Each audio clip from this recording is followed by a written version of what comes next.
Live. Hello and welcome to Moreness-Culture. Good morning, Syl. Good morning, Rain, hopefully. And yes, and good morning to everyone who is going to join us live and record it also later. If you are here and you have been here before, you know that what this tiny channel is all about. It's about moreness. Yes, we Uh, are tiny in terms of subscribers and of course the viewership, but we are not tiny in the self. So yes, yeah. this channel is all about moreness and moreness culture. And Syl Sabastian here, he shared.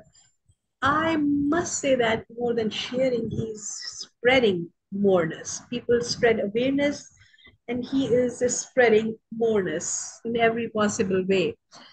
Spreading because unlike uh, his innate natural way of doing things, he is now becoming more visible, more available.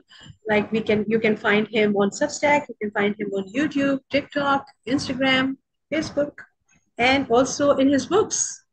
Via his books, you can connect with him, and we have a big number of books coming, and they all are in pipeline, and we have other things also coming in, and Syl is now, he was into sharing moreness mood, and now it is spreading moreness mood. And Oh, we all are keen to do that. Of course, I'm including myself into this because I'm privileged one. I'm the one who is like, yes, always getting this privilege. But it's a very deliberate choice from my side to have this yeah. privilege. I really Really. own this. Before coming here, me and Sylvie were a bit on like, okay, yes, discussing things and what we discuss and what we really love. For us, this is the real juicy stuff. What we were Cool. discussing. I always feel very yes. I don't like to use these words like lucky and fortunate, but lack of vocabulary. You can say that. I do feel that. Okay, it makes me feel so great about myself and about the life in general. That how generous universe is for me. That I'm having this privilege to understand and discuss these things, and of course I can hear from him. This is a big deal for me. And Oh, what we were discussing is that how and why we feel good about ourselves. Okay, yeah. feel good. That was the Well, just basic feel question. good. Not even about ourselves. Just feel good, Yes, man. yes. I was just qualifying it. Like, okay, yes. So it was the basic question was why we feel good and how we feel good actually. So then, of course, this thing is keep going, because my initial, in a very prompt response to that was because of ourselves. For me, Oh, it's feeling good is very personal, always personal, no matter the reason or the source of my feeling of good is coming from external source, cause of some external source, or coming innately from myself. It is always very personal because if I'm receptive towards the external source, then it's also it just make it very obvious to me that I am the one who is receptive to this feeling. That's why I'm feeling good. So it's very personal. And so shared a lot of nuance and detailed points about that how it is. And oh, we were discussing, and when I said, okay, the more very dramatically, I was just calling that, okay, oh, the greatest human tragedy. For me, the greatest human tragedy still is so far that human beings are evolving amazingly evolving psychologically, spiritually, emotionally, intellectually. We are evolving like rapidly, hmm, but our physical being is not evolving as the yeah. speed we are evolving spiritually and intellectually and psychologically. And that is the problem because I am in this vessel of being, physical being, and I feel things through this carrier, this vessel, this medium. All the feelings and emotions comes from this, and this is the problem that my physical being, my medium, my source, or my career is not evolved as much as my awareness has been evolved. So, but unfortunately, it is still in the primitive state. Mm. So the understandings are very, very basic, raw, unprocessed, naked. Fear Yeah. is just fear, Fear not like, doesn't have to be negative. That's the great human tragedy. yes, fear is just a fear. We are not able to, my body is not able to understand the difference between that why I'm feeling the fear is not life threatening. This fear is just coming from somewhere else. It is not mine. It is just the memory of my previous experiences, not the current one. My body is not able to understand all these things, but my In other awareness words, can. unnecessary fear. Exactly. Exactly. And what Very big Moreness culture, unnecessary.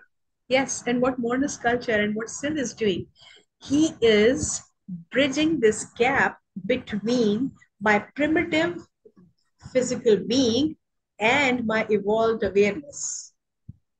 So Yes. as soon as we can actually bridge this gap between the two, like okay, my awareness can understand that okay, oh, this fear is sorry, it was thousands of years ago then when I have this fear of hunger, but now it is just inches away. My food is just in my reach of my hand. I can have as much as I can.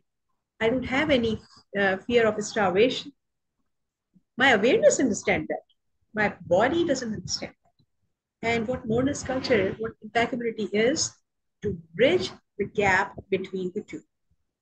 Well, You cannot change, you cannot evolve your physical being dramatically just today.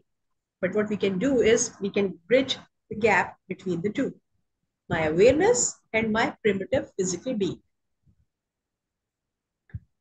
right. And this is the magic. This is the magic. As soon as we get into that, oh, this is a fear, this it's a threat. I need to go into my defensive mode, survival mode. No, we are going to discuss this. Okay, yes, let's try to understand it together. Be a Yeah. team. Be a team. We can Very work important. together. Okay, we can Very understand. important. Very important. Yes, this is what we And are doing. right, right. So for me, the challenge is to learn to summarize all of this. It is to learn to be able to feel deliberately. Feel only because I choose to, not because of external circumstances. That is the challenge. That's what we are working on continuously. Yes. Part of our training, our day-to-day application of Moreness-Culture. Yeah. It is to feel Yes, deliberately, feel because I choose to, for no other reason. And once I can do that, then everything changes. I get this incredible game change. Yeah. yes, yes, It's a huge shift. Huge, huge, huge, huge shift. And then, of course, there's other factors that come into it, to to be strategic so that you're not vulnerable. But once you can feel how you want to feel, life is easy after that. Hey, where did Zoom go now? oh, I Uh, can see you on Zoom. yeah, no, my window where I see us, it just went Oh, away. okay, All right, okay. summary. We are finally coming to the summary of book one. Yay, yay, yay, because I want to get done with book Yes, one, because this last part, Carlos's intellectual stuff, yes. it's just tiresome. And yes, there's a bit of value here and there, but yeah. So I'm gonna Okay. wanna read Uh, through this so we get done, because book two has so much value in it, and it's a yes, marvelous experience. It's just too fantastic. All right, and yes. Okay, Carlos so starts to get on the right track. Yes, yes, yes, Beena. okay. I'm going to be listening just, but I will Yes, not I'm be gonna able read to that. respond immediately. So please That's fine. continue. That's fine. That's fine. That's fine. That's fine. You jump in anytime. But yes, I'll read. All right. Summary. The issues of my analysis have been the following. I think your issues are superiority paradigm, vanity, and ambition. Those are your issues with analysis and lack of clarity. But all right, sorry, sorry, I couldn't help teasing Carlos there a little bit, right? I don't know why. I think it's very amusing. The issues of my analysis have been the following. The fragment of Don Juan's teachings, which I have presented here, consisted of two aspects. Now, note well, he says fragment, yes, because he's got tons of notes and he's pulled this out of the notes. And boy, did he miss the bigger picture, as we'll see in book 2. He says so himself. It's astonishing. The fragment of Don Juan's teachings, which I presented here, consisted of two aspects. The operative order, or the meaningful sequence in which the individual concepts of his teachings were linked to one another, and the conceptual order, or the matrix of meaning in which all the conceptual concepts of his teachings were embedded. And this is pure intellectual, academic importance language. They don't matter one hoot, but it makes the thing sound wonderfully important. The operative order had 4 main units with their respective component ideas. 1, the concept of man of knowledge. 2, the idea that a man of knowledge had the aid of a specialized power called an ally. And 3, the idea that an ally was governed by a body of regulations called a rule. 4, the idea that the corroboration of the rule was subject to special consensus.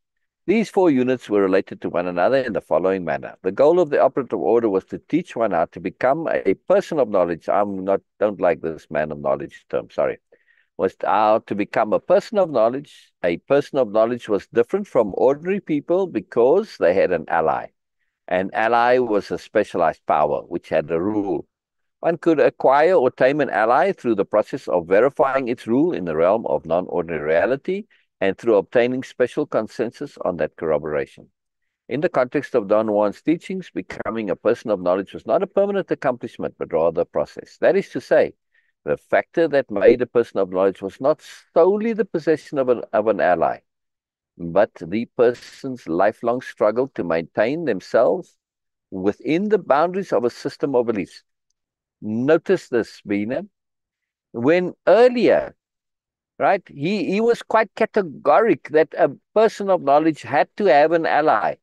And here, in the summary, he's realizing, but wait a second, actually Don Juan did say that it wasn't absolutely essential. Okay?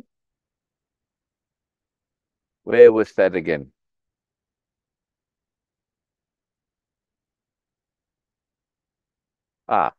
In the context of Don Juan's teachings, becoming a person of knowledge was not a permanent accomplishment, but rather a process.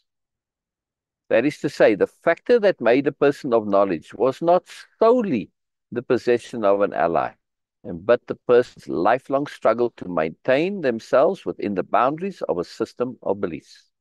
That system of beliefs is what we're going to start in book 2. Don Juan's teachings, however, were aimed at practical results. This is what endeared me to Don Juan. When I came into Don Juan, I'd done a ton of learning and growth and study. I'd actually put together a whole psychology and a philosophy. It was all practical. It was all geared towards practical. I all thought of it as practical psychology before then, right? And also, for me, psychology wasn't about problem solving. I had developed the concept of positive psychology. You can go and look it up now. It's a thing now. Yes. However, for me, this was something that I came up with in the 70s. It started to be a thing around about the year 2000. I'm not saying this to say, oh, I'm wonderful and I was ahead of my time. Yes, I was, but it's not about ego. I'm saying I'm sharing just as a personal point of sharing as to what was important to me. I think anybody who thinks about things is going to reinvent the wheel or come up with stuff. I don't think there's anything special to it. The only thing that's special is making that effort to actually think about things. I did tons of this. That's all I did. But I didn't get lost, fortunately, in academic thinking. or intellectualizing, which is just thinking for the sake of thinking. No, no, no, no, no. I had purpose to my thinking.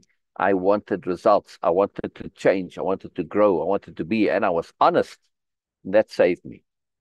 I was always honest. I could never hold on and believe something if it was BS. Yeah. I'll give you a very simple example. When I was much younger, and, I had my social side and my private side. And my social side was all into cool and doing whatever, right? Because that's what's appropriate for the social side. So my social side was about being appropriate within the context of the culture, right? As much as I could figure out how to be appropriate. So to be cool was utterly appropriate for a social being. And I was always a popular kid, a leader, all this kind of stuff, right? Because I was just being appropriate. And I also understood that you have to be yourself, right? So I had a lot of independence of being even earlier on. Anyway, so one of the things with being cool was putting bro cream in your hair. Well, it's that greased look, right? I tried this. Bro cream was the brand name of the particular stuff that you put in your hair. Do you know what I'm talking about, Beena? Like that cream, that grease. I know Beena said she couldn't think, but I'm keen to know if you know what I mean with putting the stuff in your hair. If your brother maybe ever did it, or father, or cousins, or uncles, or anyone. Anyway, so let me know, Beena. I'm keen to know if you know what I'm talking about here. Anyway, so I put the stuff in my hair, and it was supposed to look very cool. I was a bit dubious about the looks part of it, but all right, well, if that's what you need to do to look cool, all right. But I must have done it maybe 2 or 3 times. First of all, whether it looked cool or not, that I never really had much opinion about what I looked like personally. I was a bit too humble for that. But anyway, the practicality of the stuff was horrible. I mean, they even had, they called antimacassars, which you put on armchairs, with high backs. So that when you put your head against there, this grease gets caught by the antimacassar and doesn't go on your furniture, which makes a great big old grease stain. When you lie down and sleep, you end with this grease all over your pillow and sheets. It was like, I'm like, how in the hell do these people do this? It's just the most astonishingly ridiculous thing, all just to look cool. I said, to hell with that. That was the end of the thing with Bill Creed. I'm making this point and talking about the story because the honesty. If we're going to learn and we want to learn, we have to be honest. Because otherwise, you won't get anywhere. You're going to be caught up in these bubbles of nonsense, and that will hold you. Yeah. And you don't develop, like in this case, to me, the practicality, this was more important. This might look cool, but it's impractical. Hell no. Sorry. My honesty would not allow me to do something that is, it's just inefficient, ineffective. It's messy. It takes time and energy. That's way more important than what it could ever look like, right? So in other words, I mean, the look stuff is just BS, right? Anyway, that's a little aside.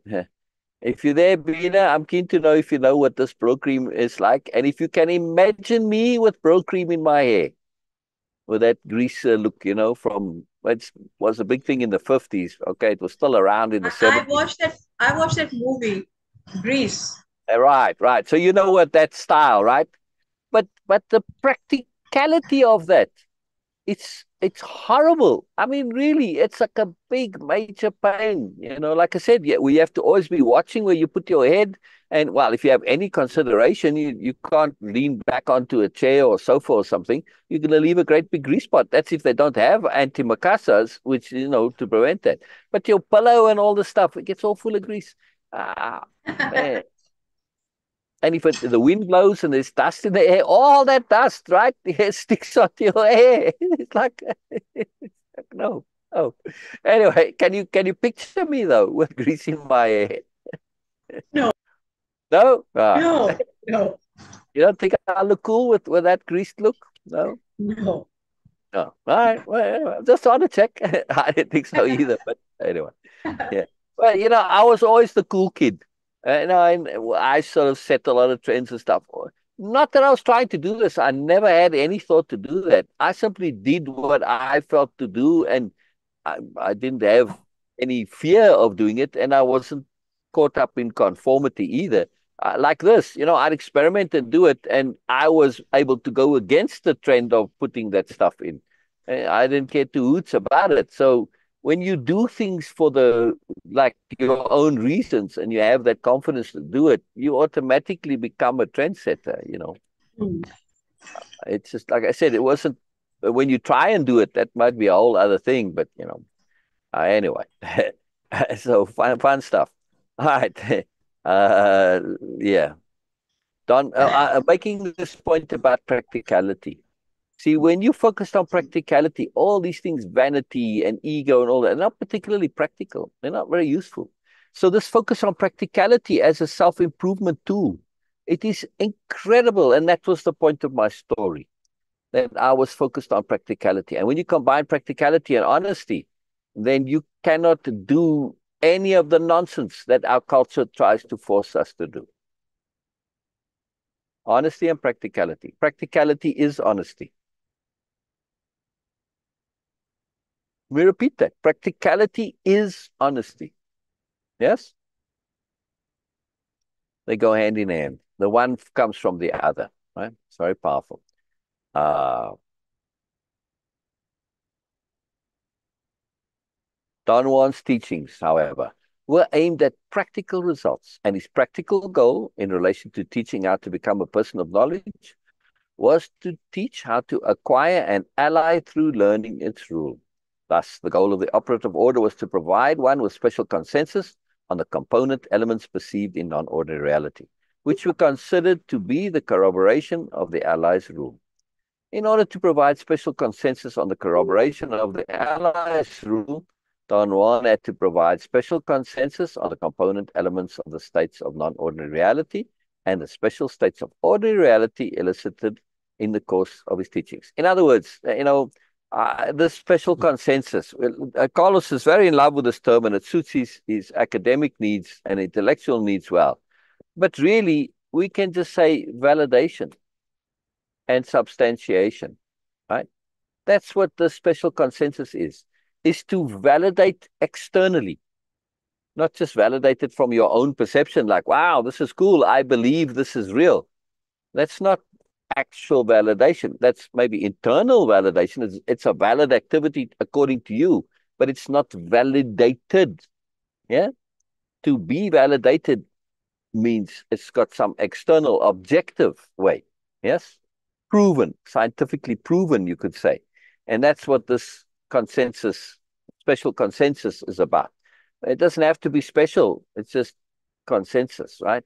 To say, okay, you've got something that aligns with your internal perceptions or not, either way, but it proves that the thing has validity.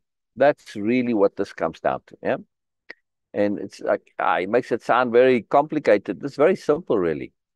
Special consensus, therefore, dealt with unordinary phenomena, a fact that permitted me to assume that any apprentice, by accepting special consensus, was led into adopting the conceptual order of the knowledge being taught.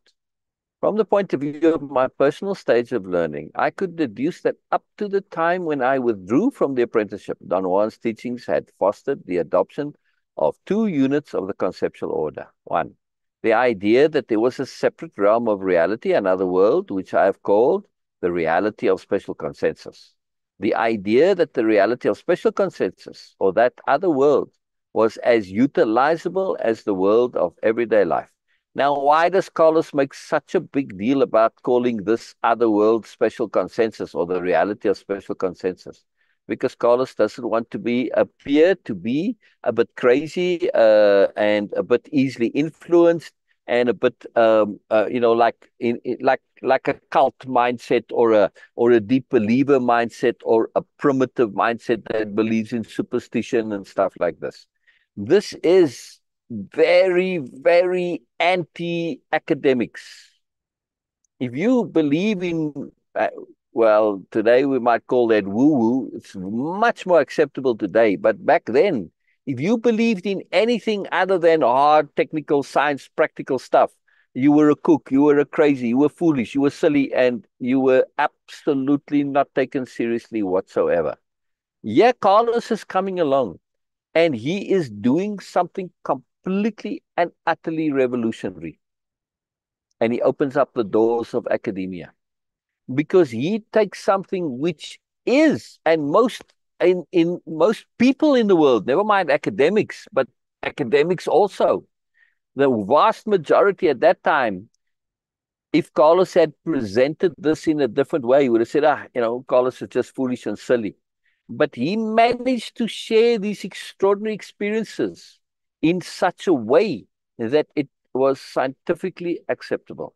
This special consensus and saying it and using all this fancy language for it, this is what sold this extraordinary experience as something academic and scientific. This is very crucial because he opened the door, right?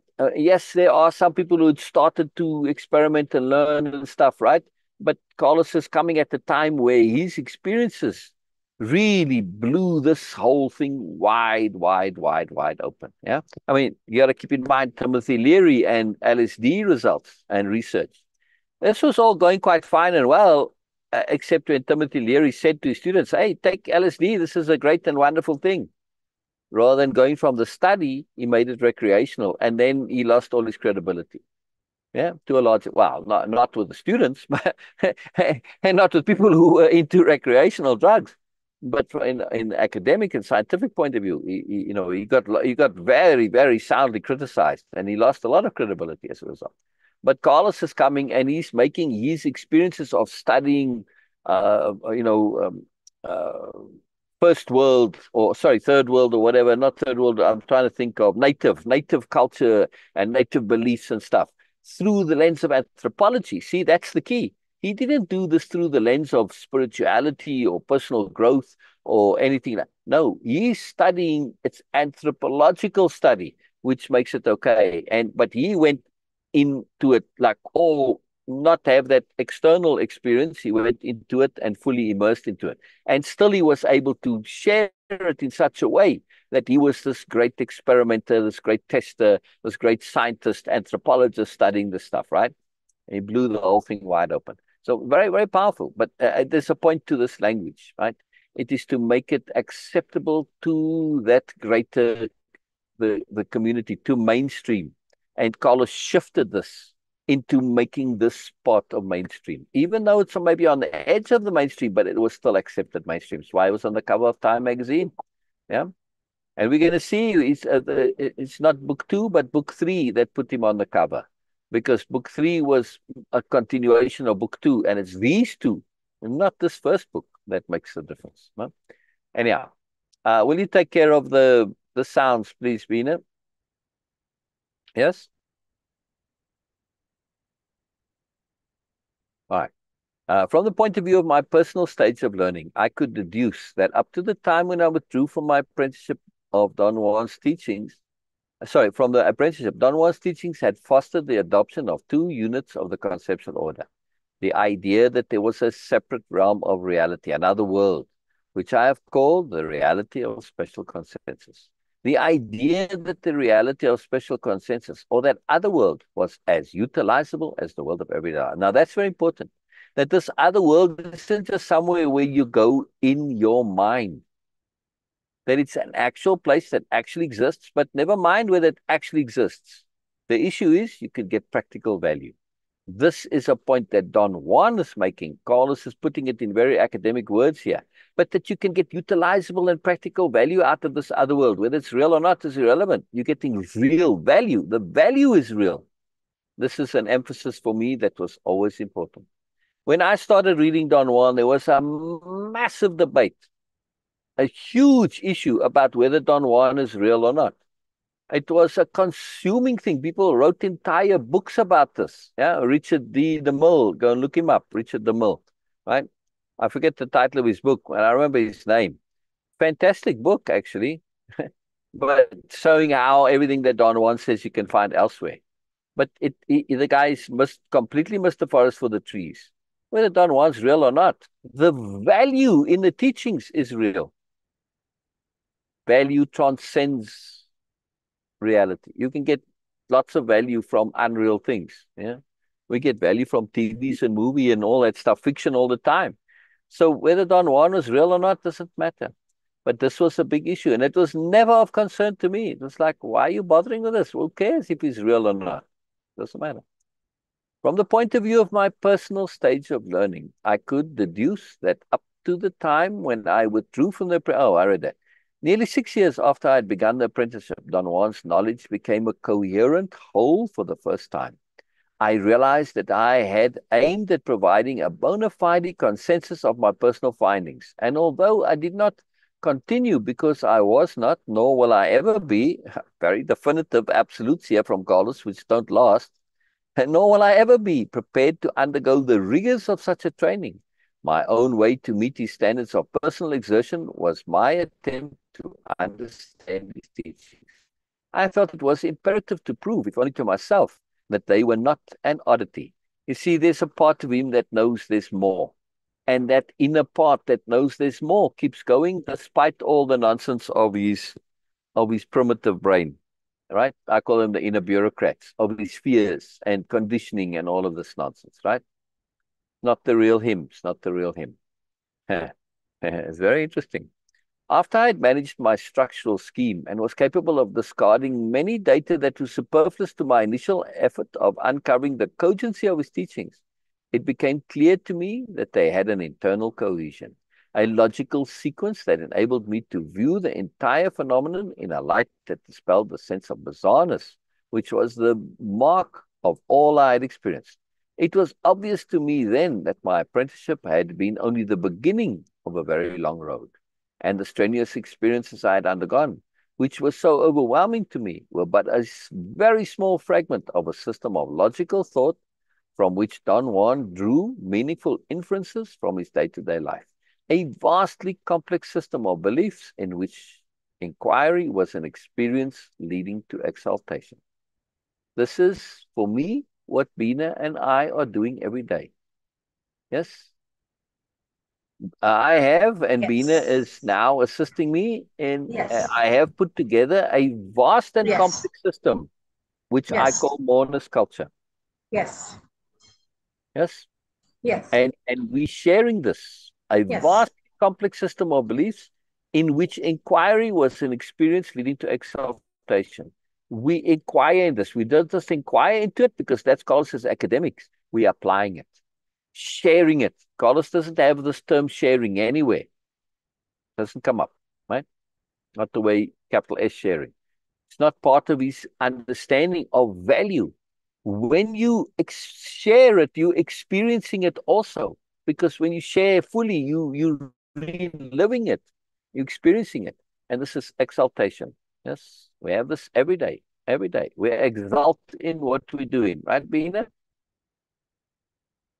Yeah.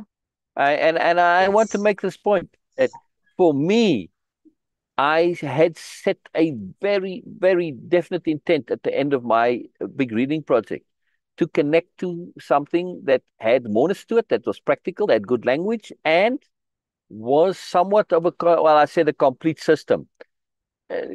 Don Juan has a complete system, but it needs a lot more. It's not nearly as complete as it can be. So I took that as and added it to what I had already put together myself. Most of it overlapped, and then took it further. And as a result, the complete system is a very big deal. And Beena, that complete system. Yes, you might say, oh, you mean way of impeccability? Yes, because attunement is part of way of impeccability, but the complete system falls under attunement. Way of impeccability is the means to be in attunement, but the system itself is attunement. You could say appropriateness too, because attunement is the ultimate in appropriateness, but that's the key. Yeah. Just by the way. All right. So again, if you're listening to us on a regular basis, pay attention to the greatest system, right? We mentioned parts of it, and I made a great effort to make this connectable and utilizable. For instance, the dictionary of power. Whatever's contained in your dictionary of power, that becomes your system. And my system that I've worked out is a system in which You get to create your own system. I provide the building blocks and you build your own system. It's a very different system. It's a system that does not require belief. It's a system of building blocks, tools. Very, very powerful. All right, let's continue. Appendix A, the process of validating special consensus. Validating special consensus involves at every point the accumulation of Don Juan's teachings. Syl, have you responded to share? No, no. So I was asking you to take care of that. I don't see that on my screen right now. Okay, so Share is just saying that, okay, and to make what you believe a part of your value system, as well as being open to new perspective. Ah, ah, ah, ah.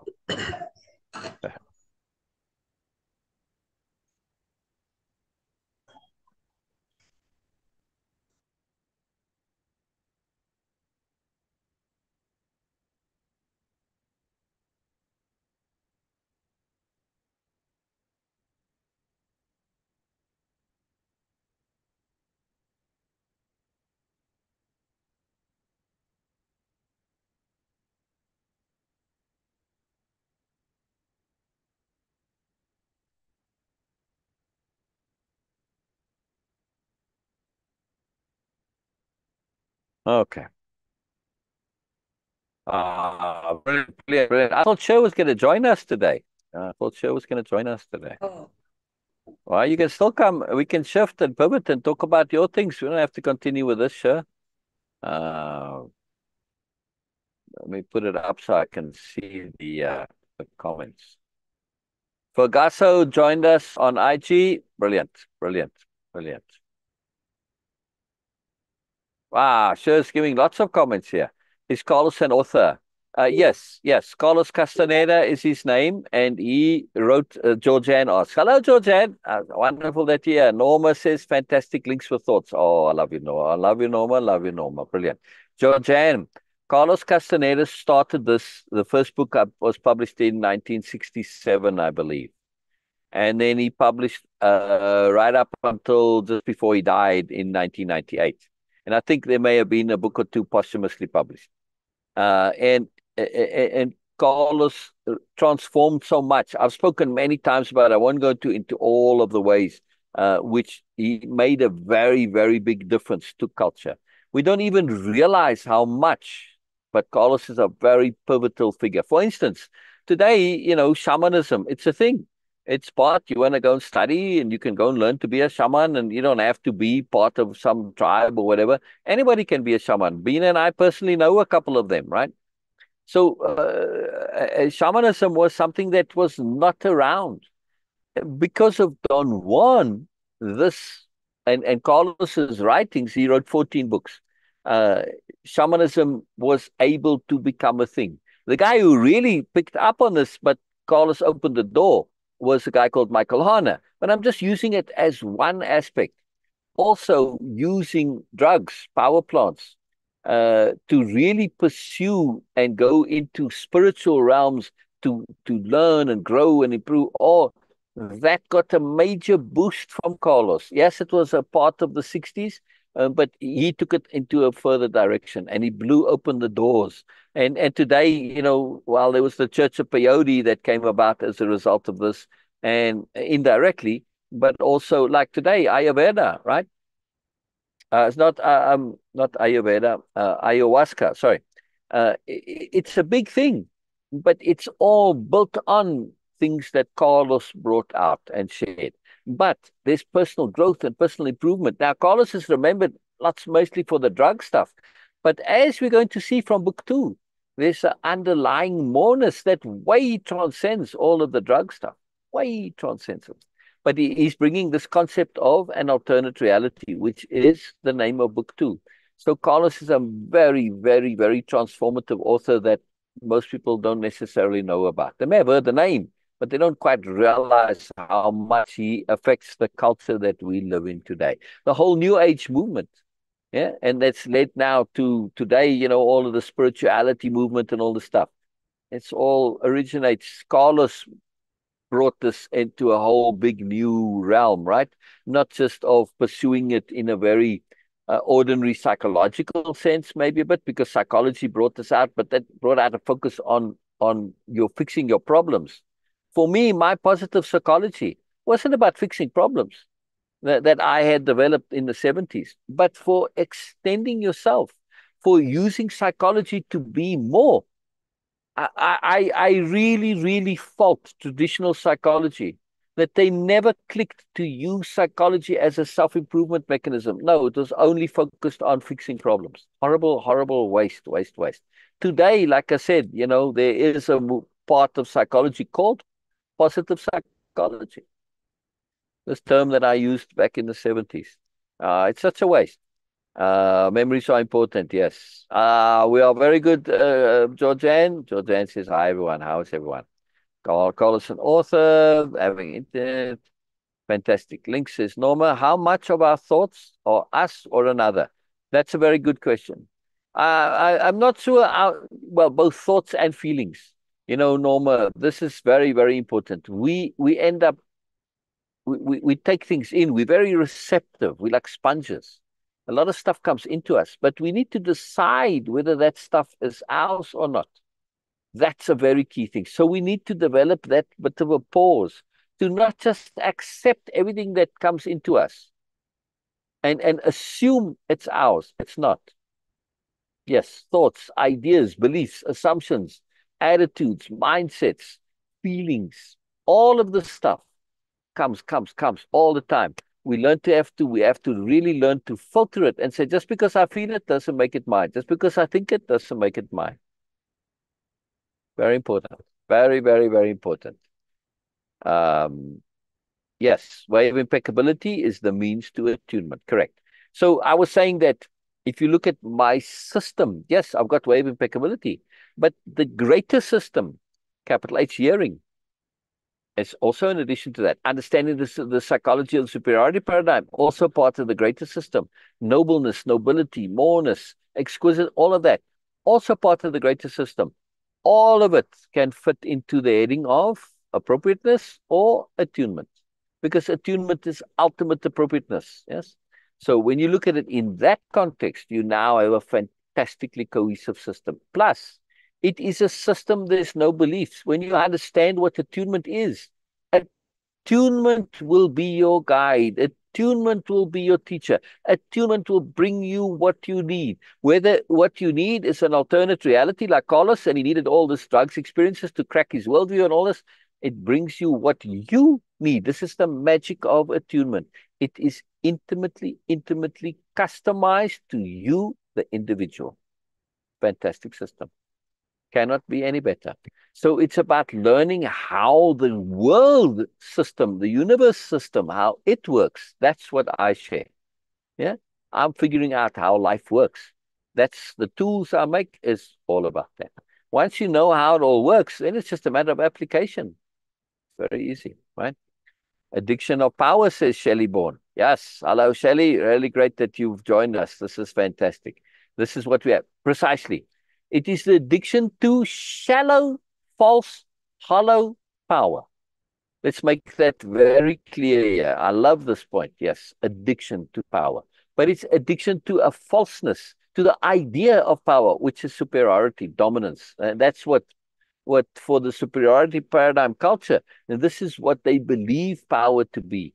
Well, of course, it's a hollow power. When you are like you're a dictator, everybody's gunning for you. You're the alpha lion. Everybody's trying to take it away from you. Man, you're always on the defensive. You always have to protect yourself. It's not real power. Yeah.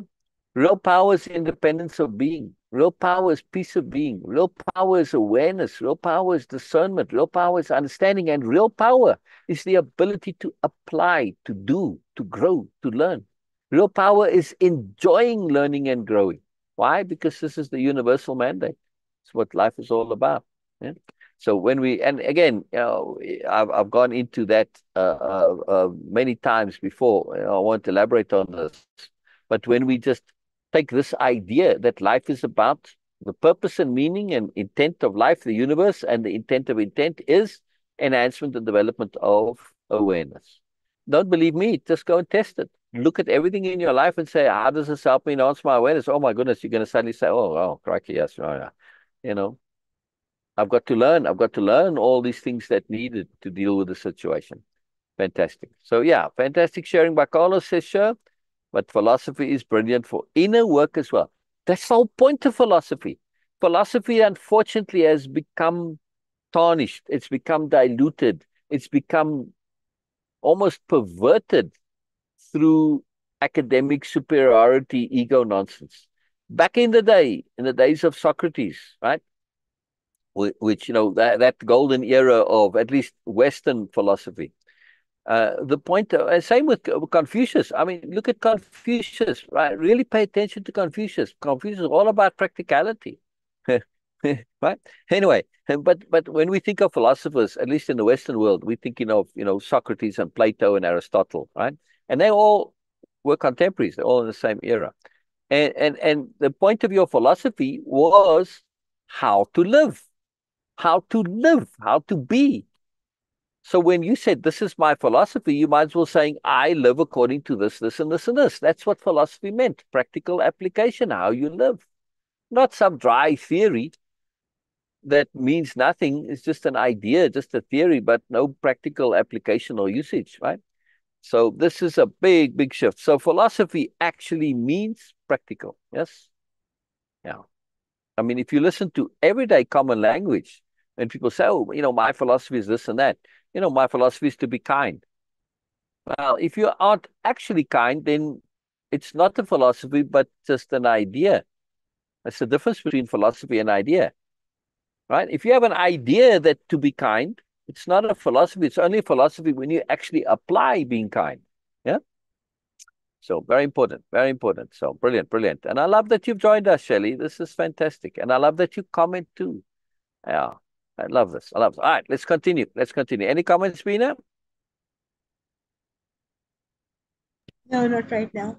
All right. So you point out there when I need to pay attention. I put it so I can see both, but I can't see the Instagram comments. They don't always show here for some reason. But so keep an eye on IG as well every now and then, please. All right. Where was I? Appendix A. Don Juan began to prepare the background for special consensus by producing the first special state of ordinary reality through the process of manipulating cues about the environment. He isolated by that method certain component elements from the range of ordinary reality, and by isolating them, he directed me to perceive a progression towards the specific. In this instance, the perception of colors that seemed to emanate from two small areas on the ground. Upon being isolated, those areas of coloration became deprived of ordinary consensus. It seemed that only I was capable of seeing them, and thus they created a special state of ordinary reality. Brilliant, brilliant. George Ann says, I will be.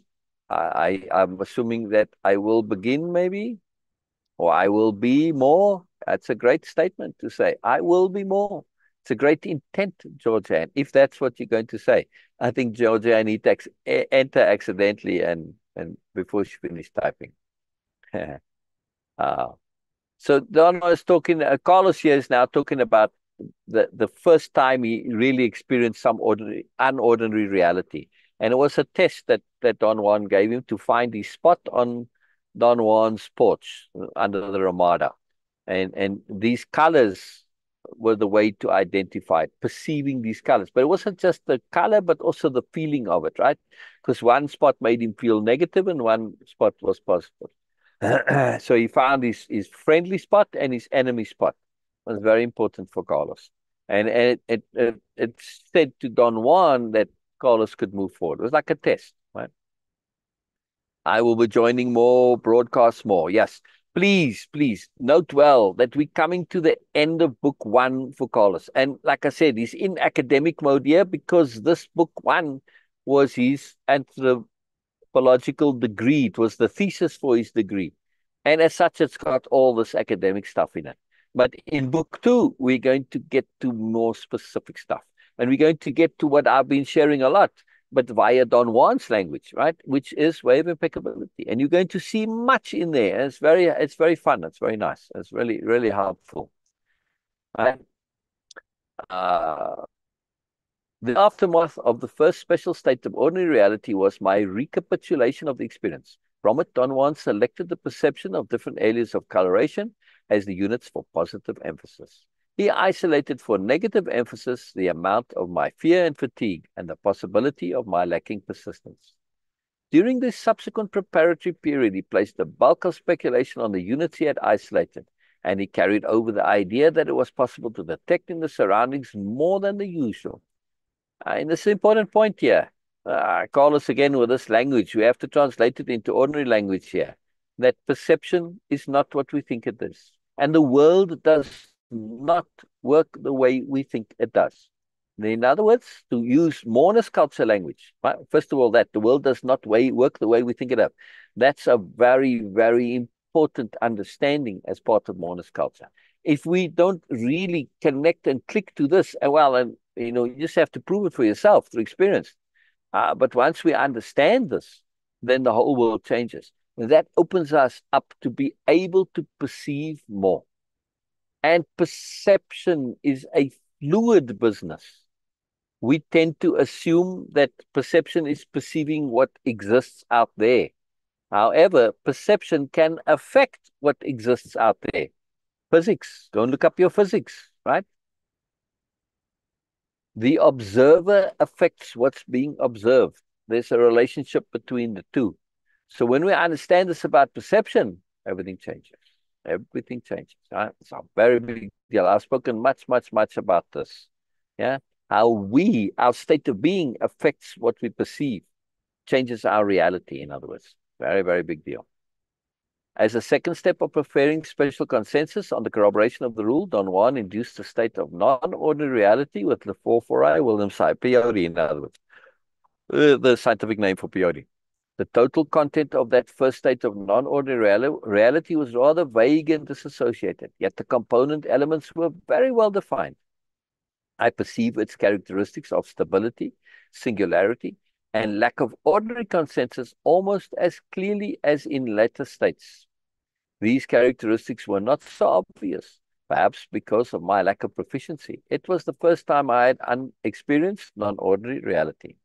It was impossible to ascertain the effect of Don Juan's previous directing on the actual course of the experience. However, his mastery in directing the outcome of subsequent states of non-ordinary reality was very clear from that point on. Now, in Moreness-Culture, and in this greatness of Moreness-Culture, which I've created and Beena's helping me to continue, yes, sharing and extending and evolving, right? Because nothing is static, it always grows. In Moreness-Culture that Beena and I share, there's the Dictionary of Power. And the Dictionary of Power makes a massive difference, because this is where you put what matters to you. It's your dictionary of power. Everybody creates their own dictionary of power. Yes, there's probably one we can put together as a consensus one, right? That goes together. But this dictionary of power, it is where we can put all of these understandings, awarenesses, and we can create this toolbox that allows us to deal with all of these things. Yes. And in that dictionary of power, the reason I bring it up is because this last paragraph that Carlos is right talking about, and Don Juan's previous directing of the actual course, his mastery in directing the outcome of subsequent states. In our dictionary of power, we have a term for this, right? I call it queuing, capital C queuing. And when you understand this, now you get what he's doing. He's queuing Carlos. And he's an absolute expert in it. Yeah. And it's a very big deal what he does. Joseph says, hello, Joseph. I love that you're here, mate. Wonderful. Doors of perceptions. Yes. The doors of perception is I think it's Heaven and Hell and the Doors of Perception. It's a 2-part book written by Aldous Huxley on his experience taking mescaline. And it's a wonderful book. It's very influential at the time also. And again, something that's connected to Carlos, right? It's quite marvelous, quite marvelous. So a very, very useful book. Anyway, Joseph says, doors of perceptions, plural. Any one perception is always a small part of the whole, precisely. But Joseph, not always correct, says Norma. What do you mean, Norma? So to me, this is, again, in the Dictionary of Power, we have an incredible power term. It is one of the two key tools of Moreness-Culture, of learning and growing, and that is perspective shifting to multiple perspectives. Why is this so important? Because typically when it comes to complexity, when it comes to bigger things than us, we cannot perceive the whole of it. We only perceive one perspective.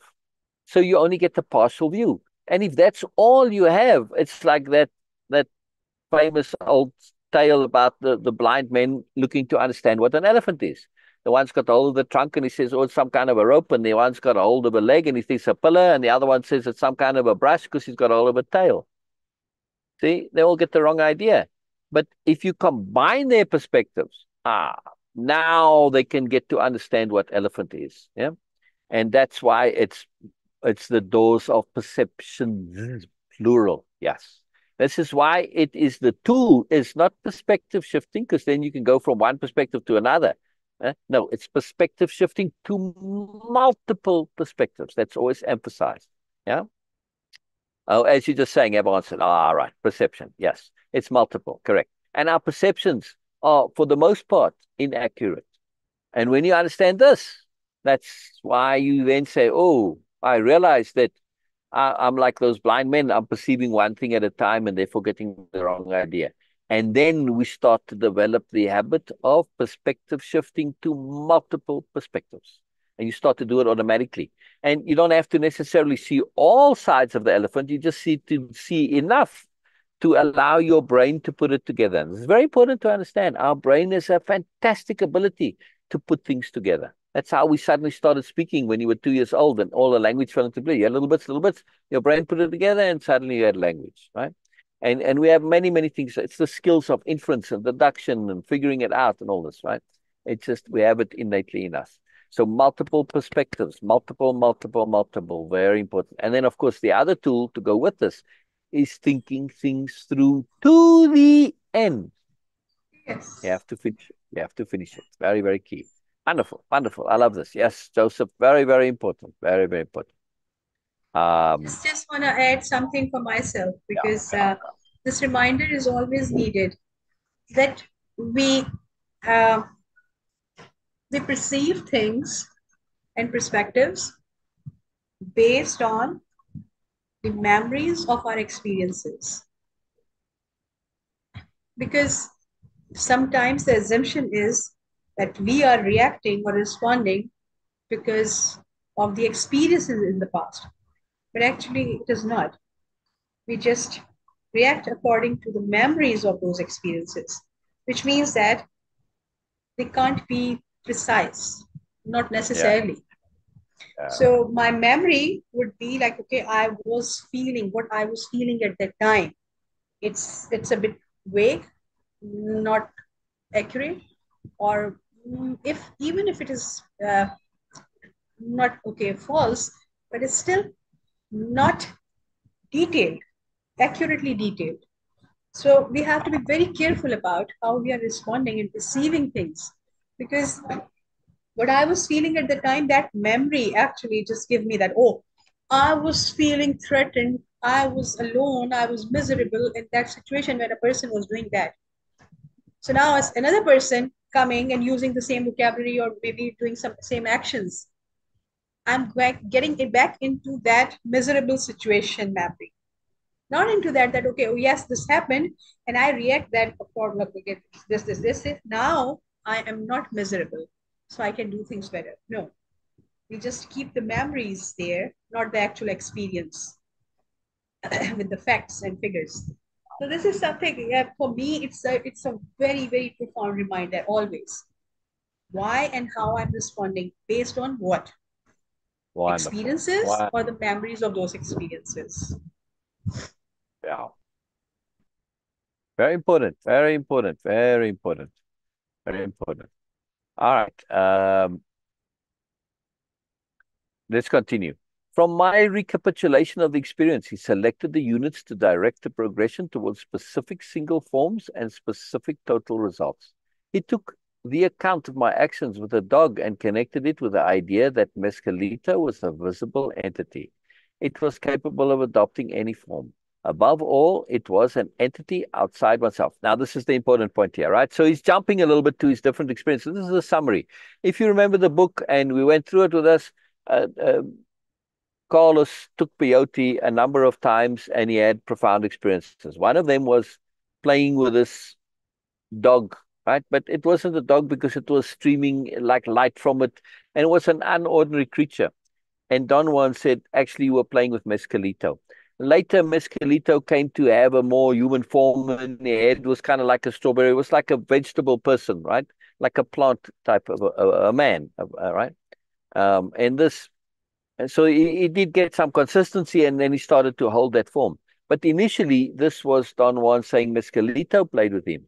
But he's saying it was capable of adopting any form, Mescalito, the entity that is contained in peyote plants all over the show, right?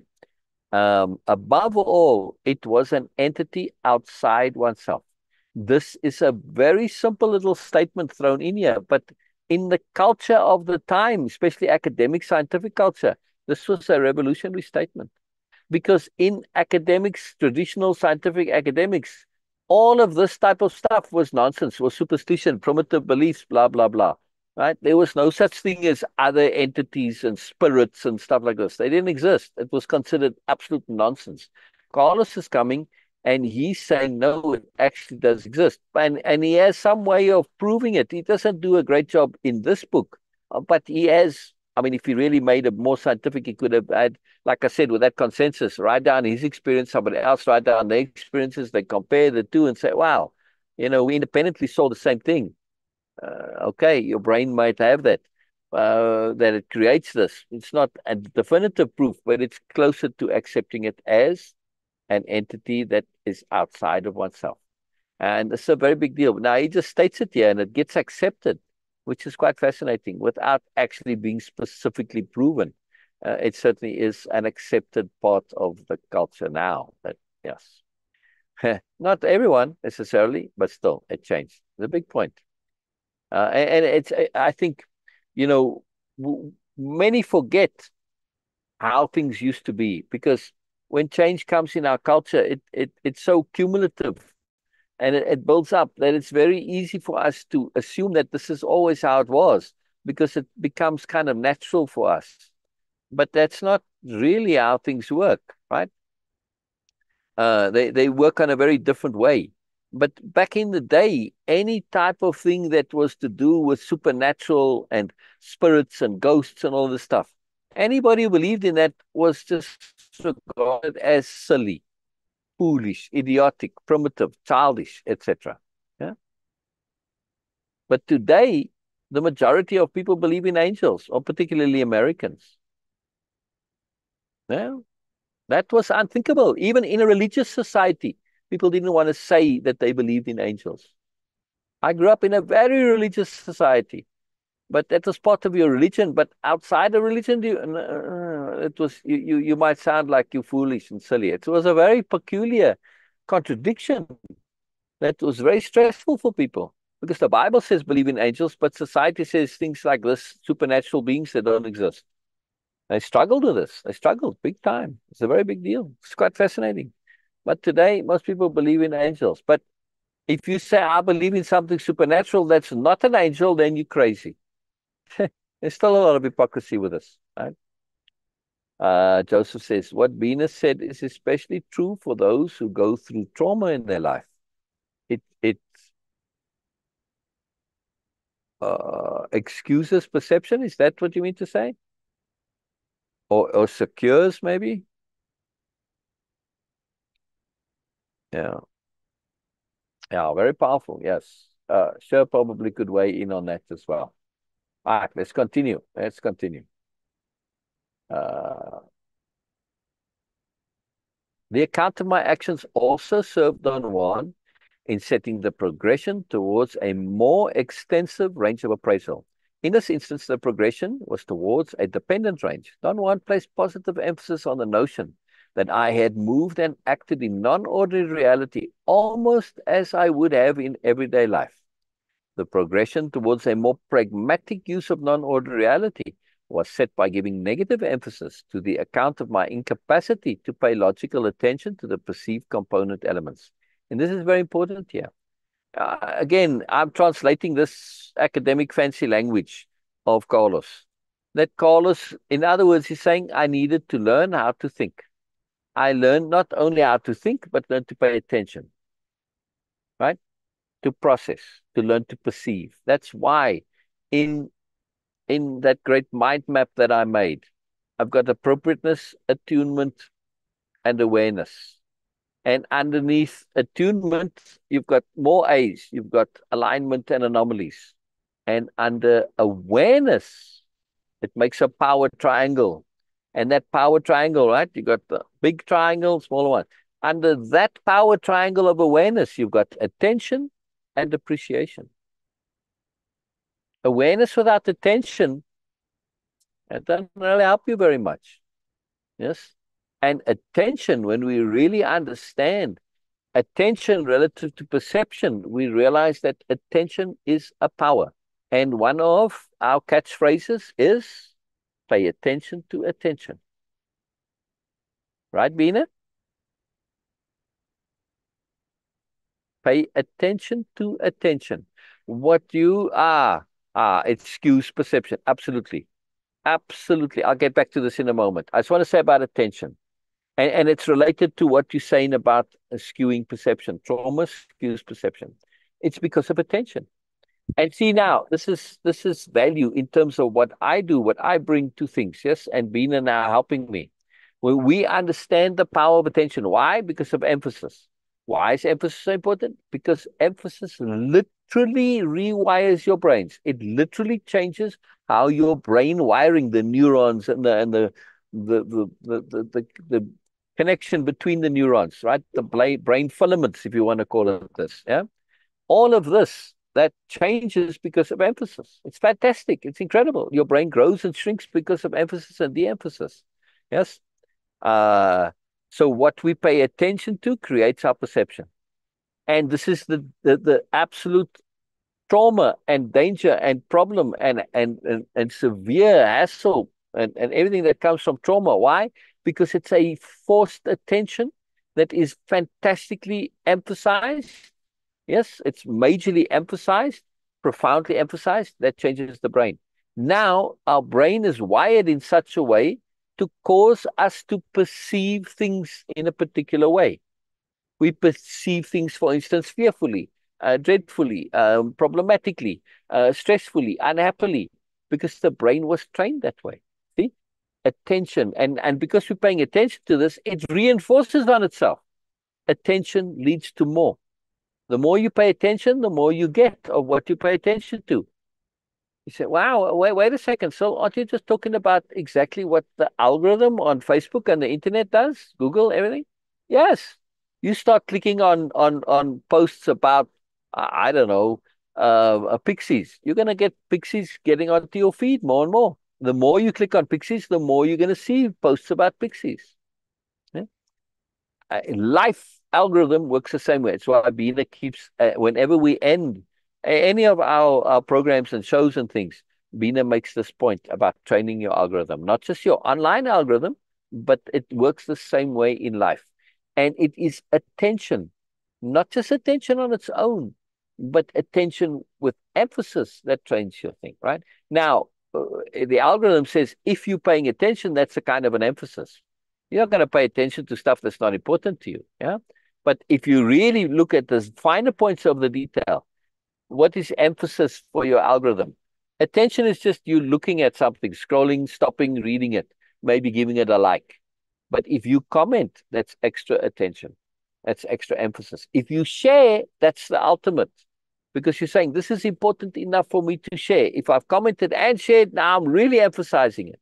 And you'll get more of that. So Beena was saying, if you want more of what we are doing here, which is sharing moreness, if you want more of it, then like and share and comment on our things, on our what we're doing now, right? It matters. It matters for us not so much, but it matters for you. Our brain algorithm is so easily influenced. Yes. And this is what Moreness-Culture and particularly Way-Of-Impeccability, a component element, the core foundational component element of Moreness-Culture. Way-Of-Impeccability is precisely about training our brain algorithm so that we are not inadvertently influenced. For instance, just in our dictionary of power, we've got should in inverted commas. We understand the horrors of should, how should subverts our goodness, subverts our goodness. And when we start understanding this, we're not so easily influenced anymore. We learn to choose. The end point of Way-Of-Impeccability is to develop independence of being. Independence of being means I am not influenced and I am not inadvertently influenced, subconsciously influenced without my even knowing this. That's one of the great tragedies. Beena was talking about the great tragedy, which is this unnecessary fear. But why do we have unnecessary fear? Because we are inadvertently influenced. We are influenced without us realizing it. We don't realize that we choose. Yeah, so we make poor choices. We don't even realize we're making poor choices. But when you think it through, you'll see, oh, I actually am choosing. You don't even realize it. Very, very powerful stuff. Very, very, very powerful stuff. Very, very powerful stuff. All right. I was hoping to get through the summary, but Carlos, your summary is not the summary. Your summary is not the summary. Sorry, dude. Yeah. It's a long thing here, right? So we'll Beena, have anything shared? Joseph says, example, trauma causes to see others as untrustworthy regardless of what our actual perception tells us. It acts as a filter to our perception, precisely, because you've trained the brain to see things Yes. suspiciously. Yes. Reality and what you perceive, two different things. Right? So brain training is very, very, very key. That's why I keep emphasizing the key tools of ADU: awareness, discernment, understanding. Yeah, because that leads to application. But in order to change who you are, you first need to be aware of what the issue is. Then you need to have discernment, which is to see the complexity, the layers, the moreness. And then you got to put all that together and you get understanding, capital U understanding. I get it now. Then you need to take that understanding and use it, because without application, it's all meaningless. No matter how much you understand, if you don't apply it, it's all meaningless. No matter how discerning you are, no how aware you are, got to apply it. Huh? ADU, my favorite power tools. Exactly. Because ADU leads to application. It has to lead to application if you're honest, which is why whenever you come and do any of my programs, first requirement is self-honesty. You cannot do any of my programs if you're not self-honest. Yeah? And the self-honesty is so that you don't just end up believing, that you think it through for yourself, that your perspective shift to multiple perspectives for yourself. Yeah, that you build your own system. You can only do that if you're self-honest. Yeah? You can only really learn and grow and change and be who you really are if you're honest with yourself. Self-honesty. Yeah, it's absolutely crucial. Absolutely crucial. And self-honesty says, well, what's the point of this if I'm not applying it? Yeah, gotta apply it. Gotta apply it. Absolutely critical. Very, very cool. Sorry, Beena, you started to comment, and I continued. So please, Beena, share. No, no, no. It was exactly this is something I was also just to emphasize on that what Joseph was saying, and of course what you were saying about the perspective shifting. See, this is actually what the bridging the gap between the two, like body awareness, like which is holding the trauma and the feelings and emotions, and not being able to sophisticatedly actually interpret them. So then, in actuality, in preciseness, that's why we need awareness and consciousness to understand things in the real context. Yeah. What happened in the trauma, because we are so overwhelmed and we are in the defensive mood, which is a survival mood. Survival mood is energy efficient. It shut downs every other thing. That's why we just keep the very basic memory data. We are not able to collect all the data. Yes. So when something happens, something negative, or in this case, of course, we are talking about the negative situations. So when something negative happens, again, this is according to me. I'm just sharing my perspective on it. Thank you for There's that, no Beena. yes, Thank you for that. And pay attention to anybody listening. yes, Beena qualifies to say for me. yes, Very, very, very yes. crucial part This of is way of just impeccability. for me. Always say it this And way. Yeah. this is how I understand that when trauma happened, because we are into energy efficient mode, we get into that. That's why we are not able to collect and record the detailed data, accurate, precise data. We just get the basic thing that okay, oh, this is what happened, this is what I'm feeling right now. I am vulnerable. I'm in a survival mode. I feel scared. I'm feeling hurt and all sort of things. These are the basic things. And then whenever something happened again, which have some similarities, because it's very vague, so we get into that mindset again. It's very vague. It's not like that. But because we don't actually see or perceive things according to the experience itself, but the memory of those There experiences, you go. There you assume go. that Yeah. this is the same thing, Not which just is the not. memory, but the belief of what the Yes, experience of course. should Yes. be. Even if we try to be very logical, oh, this is the same thing, oh, that person also did the same, see, this is what you are doing, and we connect to all those things to that new situation, and this is how we never get out of trauma. And that's why, as Joseph was saying, that okay, it gets into the isolation, and we mistrust, and of course lack of self-trust also comes in, and lack of trust in general, because the data was very vague. It applies to everyone. Yeah. Yes, oh, that person was smiling. Oh, he was wearing or she was wearing black.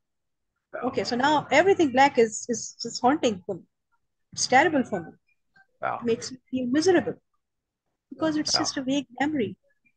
My data is vague, especially when it is about trauma. When I'm in survival mode, my body, my awareness gets into energy efficient mode, which shut down the all the other processes and just keep the very basic things at okay, because I cannot invest energy on saving data because I need to survive. I need to get out of the situation.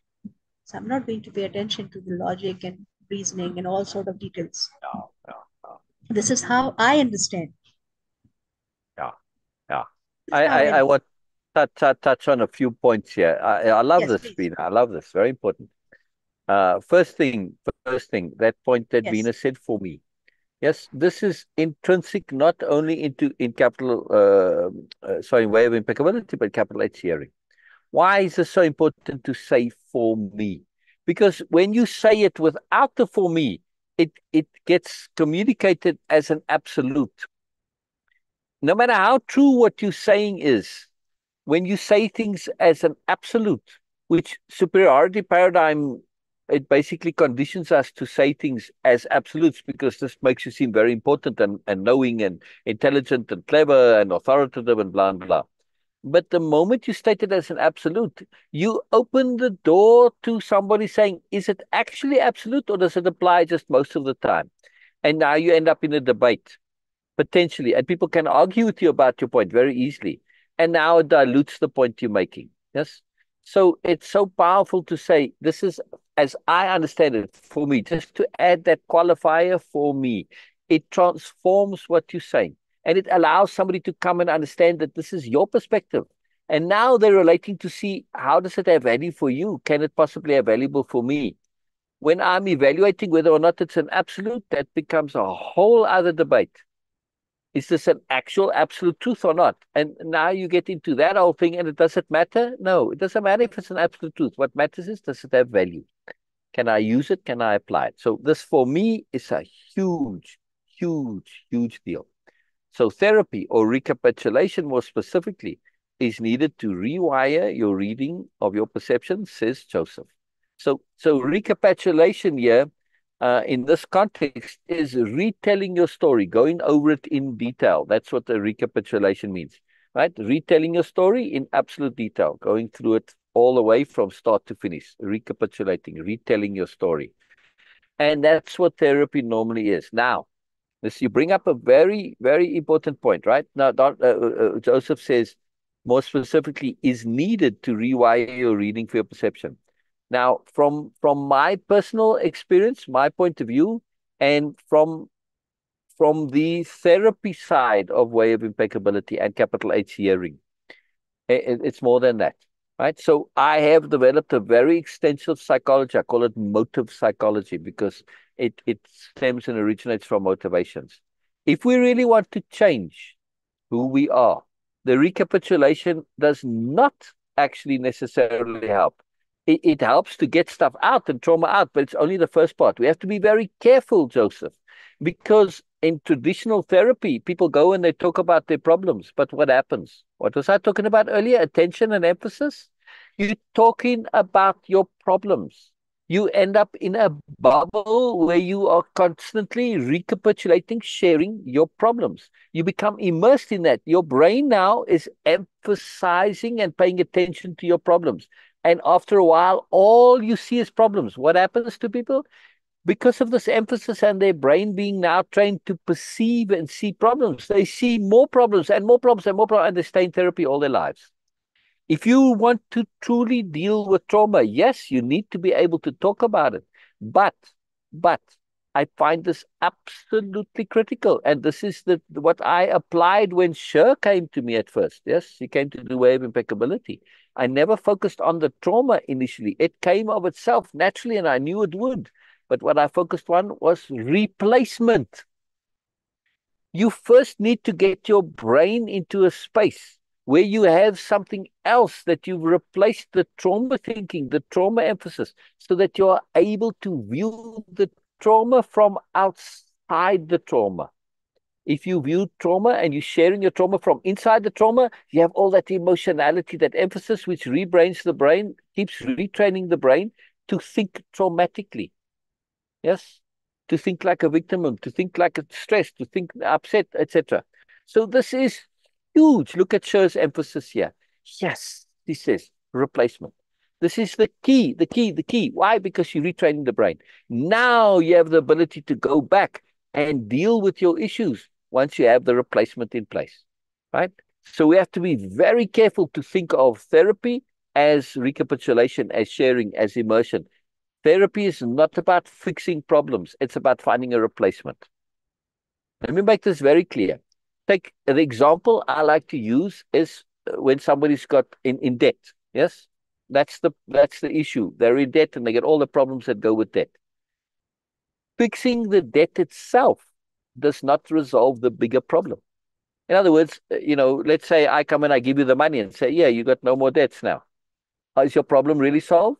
No, because all you end up with is zero. You don't have income coming in. If you don't have income coming in, you're going to just end up in debt again. Or you have nothing, which is it's very hard to live with nothing. You have to have income.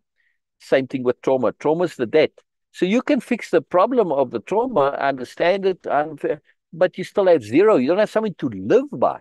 You need that replacement to say, I was living with a trauma mindset, which came from a victim mindset, or at least not came necessarily, but, victim mindset's a large part of trauma mindset, etc., etc., belief systems and, expectations, all of the stuff that goes together with that.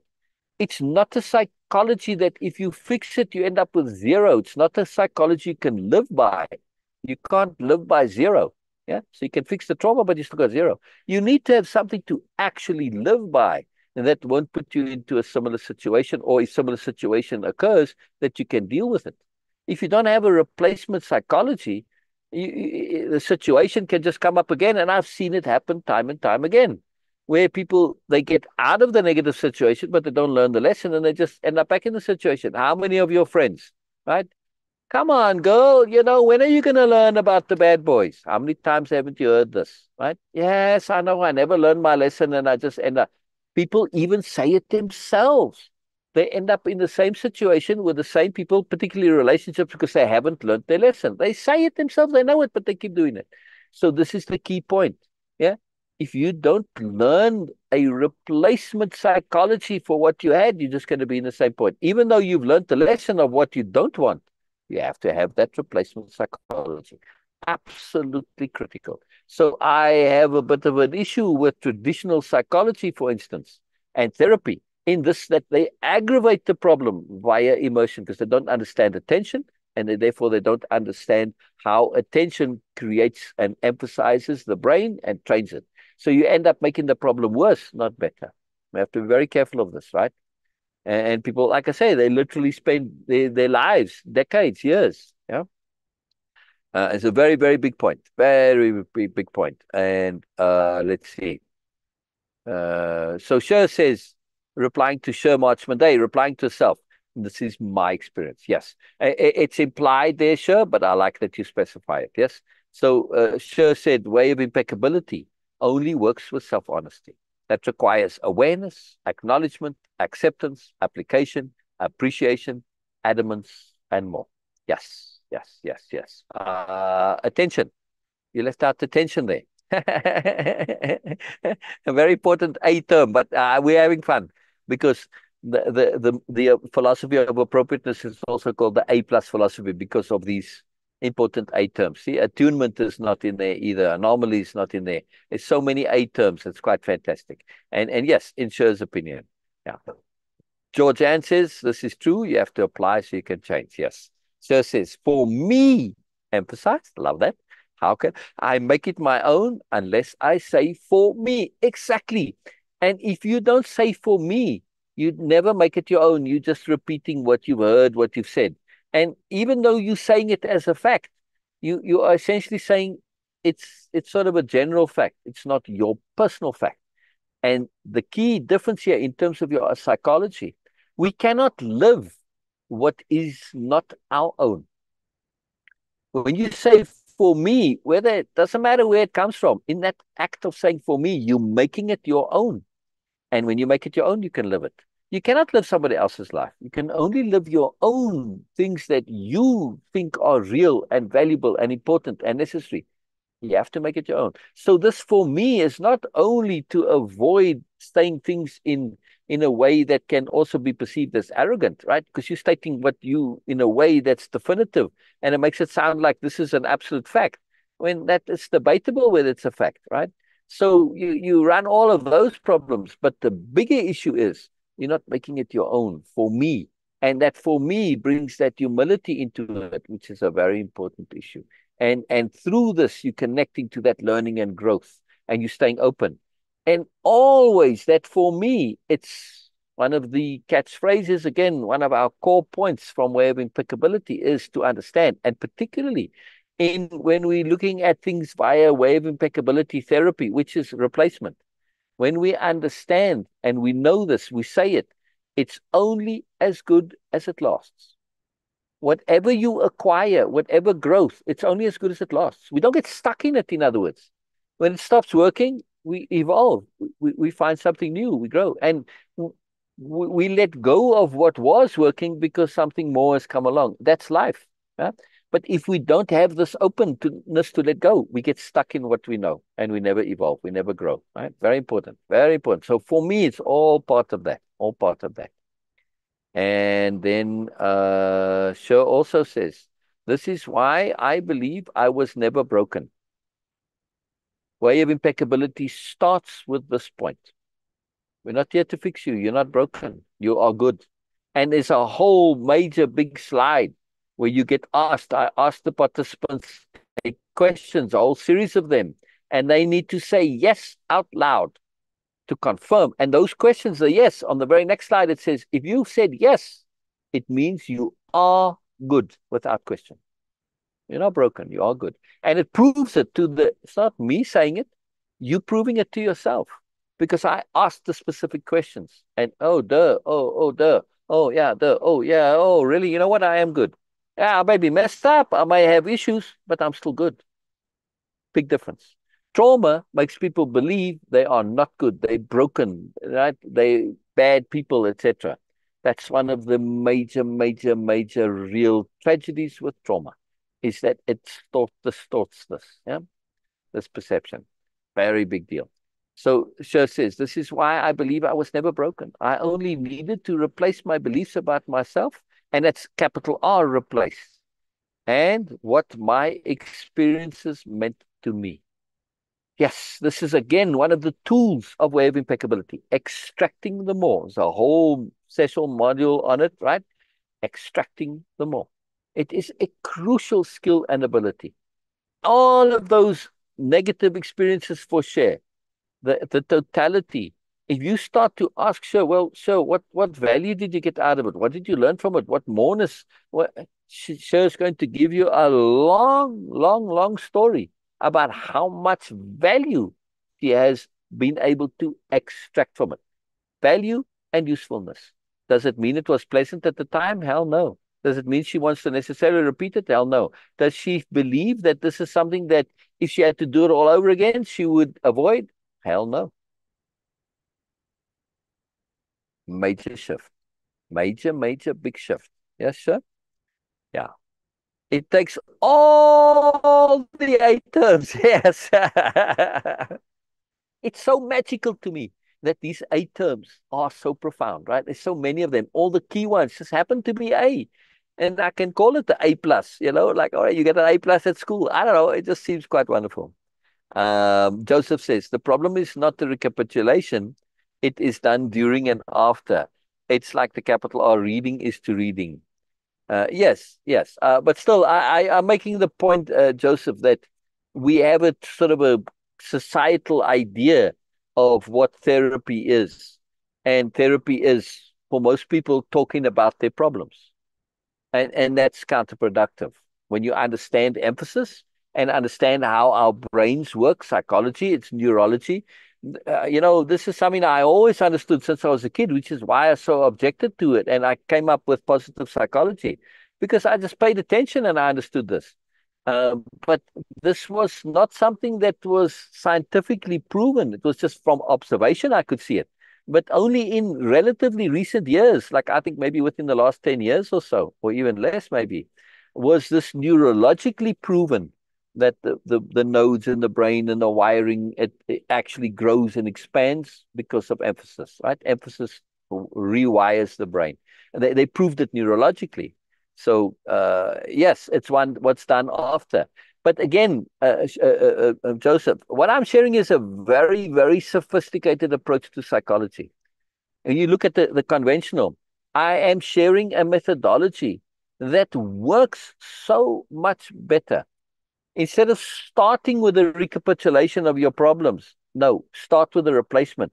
Get to the recapitulation of your issues, your problems, your trauma later. Once you've got the basis, the tools in place, the tools of perspective shifting to multiple perspectives, the tools of power pause, the tools of discernment, awareness, understanding, the tools of thinking things through to the end, the tools of looking at things from an overview perspective, so that you don't get immersed in the feeling of the trauma, the tools of mood management, so that you can be able to say, oh, that was then, this is now. The tools of association management, which is absolutely crucial for letting go of trauma. If you just tell your story, you can be aggravating the issue. You have to be very careful because you can entrench beliefs, you can entrench attitudes, you can entrench mindset. Yes, the intensity of the trauma can lessen through repetition and familiarization, right? But it doesn't mean it goes away. You always have it there. And some people get stuck and they can't get out of it because of this. They understand exactly why, because they've shared it, they've talked about it, but they don't have a replacement. And they don't have the tools to be able to process their trauma appropriately. That's why Way of Impeccability is so crucial. When you have this, it's not only tools for living, yeah, and tools for deliberate living, but of course, one of the things or part of the is to learn to deal with not just trauma, but stress and hassle and problem, right? And not see it as that, but to shift your entire mindset and perspective, where you're starting to see the moreness involved. And when you start to realize that there is moreness that you didn't even know, believe, think, are aware that the moreness actually was even there. When you develop that ability to find and connect to the moreness that is there, that you never knew was there, changes everything, changes everything. So I'm just saying that, we have to be very, very cautious of the traditional therapy model of just, this recapitulation model, going through the trauma, going over it all.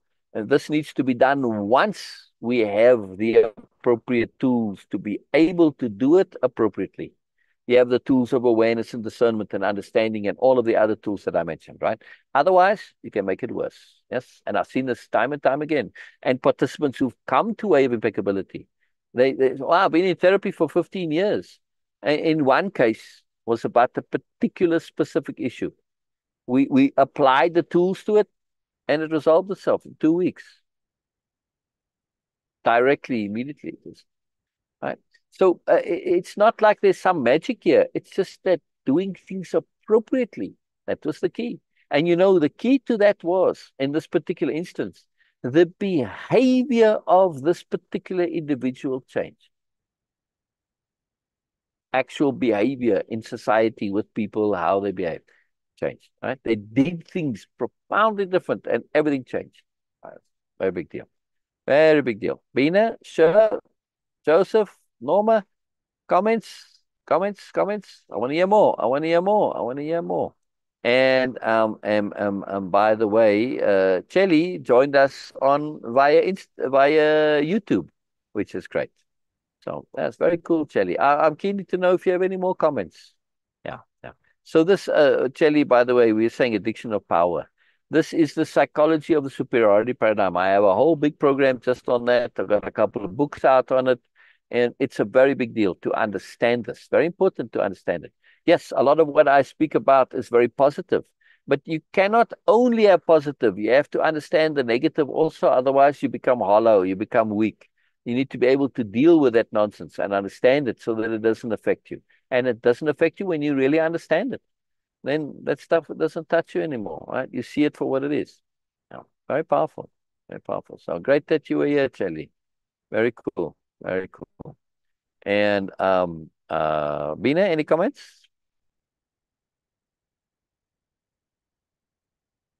That was really, really Oh, it's wonderful. not, I can say that, okay, complete, but because I also want to know more, but very, very nourishing, very fulfilling. Oh, So yeah. yes, the whole discussion and of course the I love it. connectivity with how the Joseph and Norma and Cher and Yeah. I don't know the person on Chelly. yes, all were interacting. This is very good. I love And it. Cher, thank you for reminding all the major components of way of impeccability also in Yeah. Moreness. This is Yeah. because emphasis again, this is how it is working because when you bring this up, it just gets into the awareness, like a forefront of the consciousness that, oh yes, this is important, this is important, this is important in my life. And what Yeah. Syl was saying about the algorithm, this is something we are continuously observing.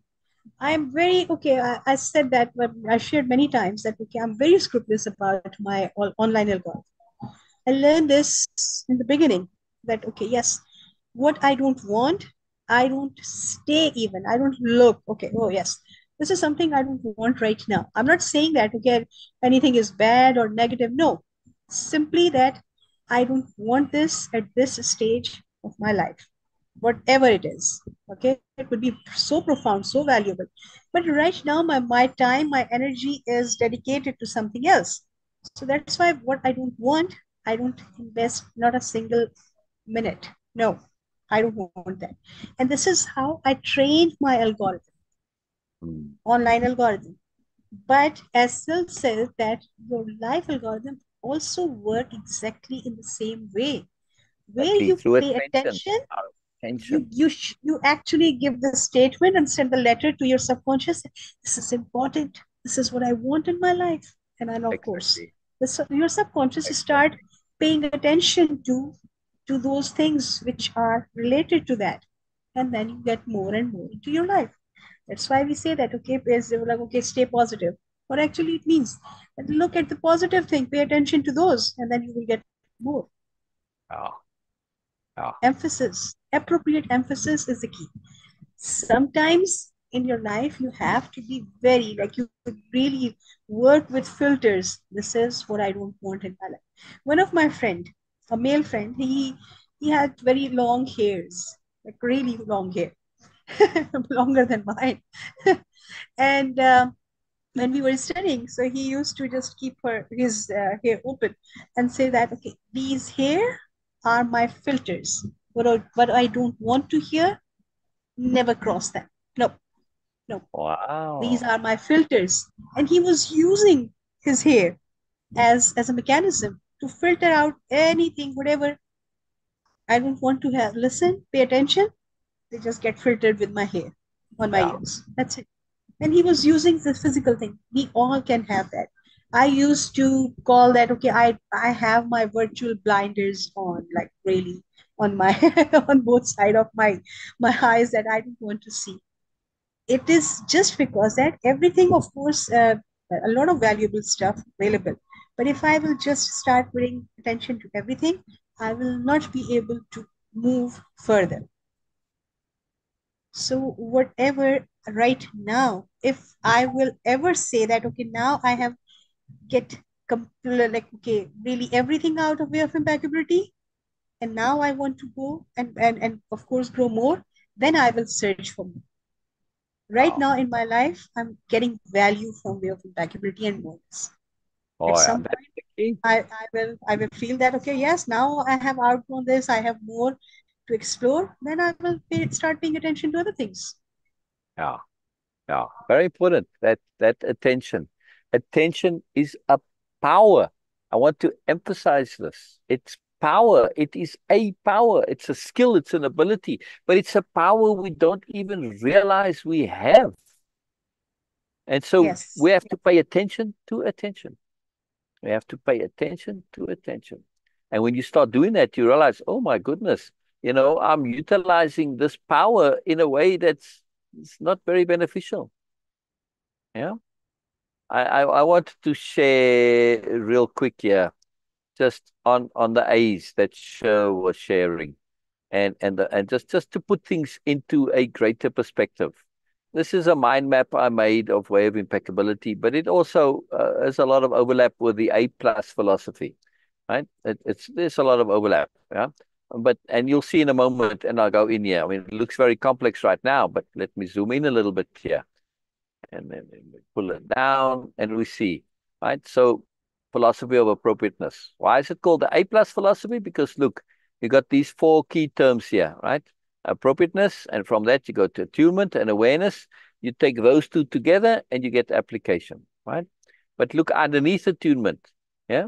You see, you've got alignment there, and then you've got adventure, artistry, aspirations, and you've got anomalies. All right, these don't have A's here, but still. And then you've got acting without agenda, which ties these two together, right? See, so four A's there, like a diamond of A's there. And awareness, likewise, you've got attention on the one side, appreciation on the other side, and you've got the abstract, understanding the abstract. If we aren't able to understand abstract conceptionality, our awareness is very, very, very limited. It's not really awareness, but it's like, I don't know what to call it really, but you basically miss the bigger picture. You just always seeing the detail and you never really get to see the moreness, right? And then of course we have application, and that goes down to everything else. And then, from this we get to character. Now it would be nice if there was an A term for character, but so be it, yeah. And so the application is all about your character. You start with the self-conception, and you build the character, and then from character you have ways of being and ways of living, and all of this you're getting through all those tools that I mentioned: habit management, mood management, energy management, association management is somewhere in here as well. And we get other tools, impeccability, strategy. It gives us real power. This is capital P power, personal power, which leads to more, yeah, moreness, yeah, and all of the things that come with moreness. So what I'm trying to say is that in what we're sharing, it's not just stuff that we're pulling out of the air. There's a lot that goes behind this, right? There's that greater system, yeah? A moreness involved. That's not just the idea of moreness, right? Uh, Again, I would stress the knowledge. Joseph says this. Joseph says, again, I would stress the knowledge ability of the therapist is the key factor. All right, I'll come back to it in a moment. Recapitulation when it is appropriate. However, sorry, I never asked the client to bring up trauma until they were ready to bring it up themselves and deal with it. I would even ask them, are you sure in your decision to go back there? Yes. Actually, Joseph, the program that I put together, Capital H Hearing, its full title is Capital H Hearing and Helping. Now, yes, it is about the skill of perception. Capital H Hearing is about the skill of truly being able to perceive. And I have shared this via the lens, the filter of somebody who is in some kind of help with other people, therapists, coaches, counselors, etc. But also it is for becoming your own therapist, your own counselor, yes, your own coach. And that's the filter, the lens, the format that I've used for this program. And the one of the subtitles for this program, Capital H Hearing, is wisdomless coaching. So I come from a very different perception. And I say, if you have capital H hearing skills, yes, you don't need any knowledge or ability in order to be able to truly make a difference to somebody else. Because all you are doing is you are going to practice your skills of capital H hearing, which allows them the space, the format, and all of the tools come automatically from the client being heard. And not just being heard, but feeling heard. And in order to feel heard, you, as your job as the therapist, counselor, coach, etc., you have to make space. A massive part of this entire program. It's a very big program, very sophisticated. Yeah, it is making space, capital H hearing, perceiving. But you don't need to have any knowledge. You don't have to have any skills, any wisdom. This is the incredible magic of it. And of course, the end result is when you take these skills and you apply them to capital H hearing the universe, everything changes, right? So right in the beginning, the very start of the program is there's a quote that says, the client is always you. So we have this idea as part of superiority paradigm that we need to teach, we need to bring wisdom, we need to have a, no, you need to make space for people to be able to resolve the issues themselves. That's really in the end what happens, yes? When you really think about it, it's people getting to a point of understanding, awareness, discernment, and application where they resolve the issues themselves. Yeah? And the quicker we get them to the place where they understand this is it, and they're not looking to the therapist for answers, solutions, and how do I do this? What do I do? Right? Because when they're doing that, they live in your life, not their own. They need to figure it out for themselves. And that is your job. So part of capital H hearing is learning to ask appropriate questions, not tell, ask. Very big difference. So, when you say it in that way, I just have to elaborate a bit because this is a common belief in helping others feel that we need to give them something. Yes, and that's a part of us. We need to give them wisdom and sense of, no. Give them the tools to be able to get that themselves. That's the only way they really learn, right? Because when you take on somebody else's ideas, you end up living their life. You don't end up living your own life. So temporarily, it's a band-aid therapy, I call it, right? In the shorter term, they apply these things and it kind of works, but it never sticks because it's not our own. We never hold on to things that aren't our own. The only time they stay with us is when we make them our own. And that's the skill. We want to share with the client. We want to share tools of how to make things their own, tools of discernment, tools of awareness, yes, tools of understanding, tools of application. When they have the tools, then they'll fix and sort and resolve things themselves. Just ask Sure. Sure, resolve their own trauma. All I did was provide the tools.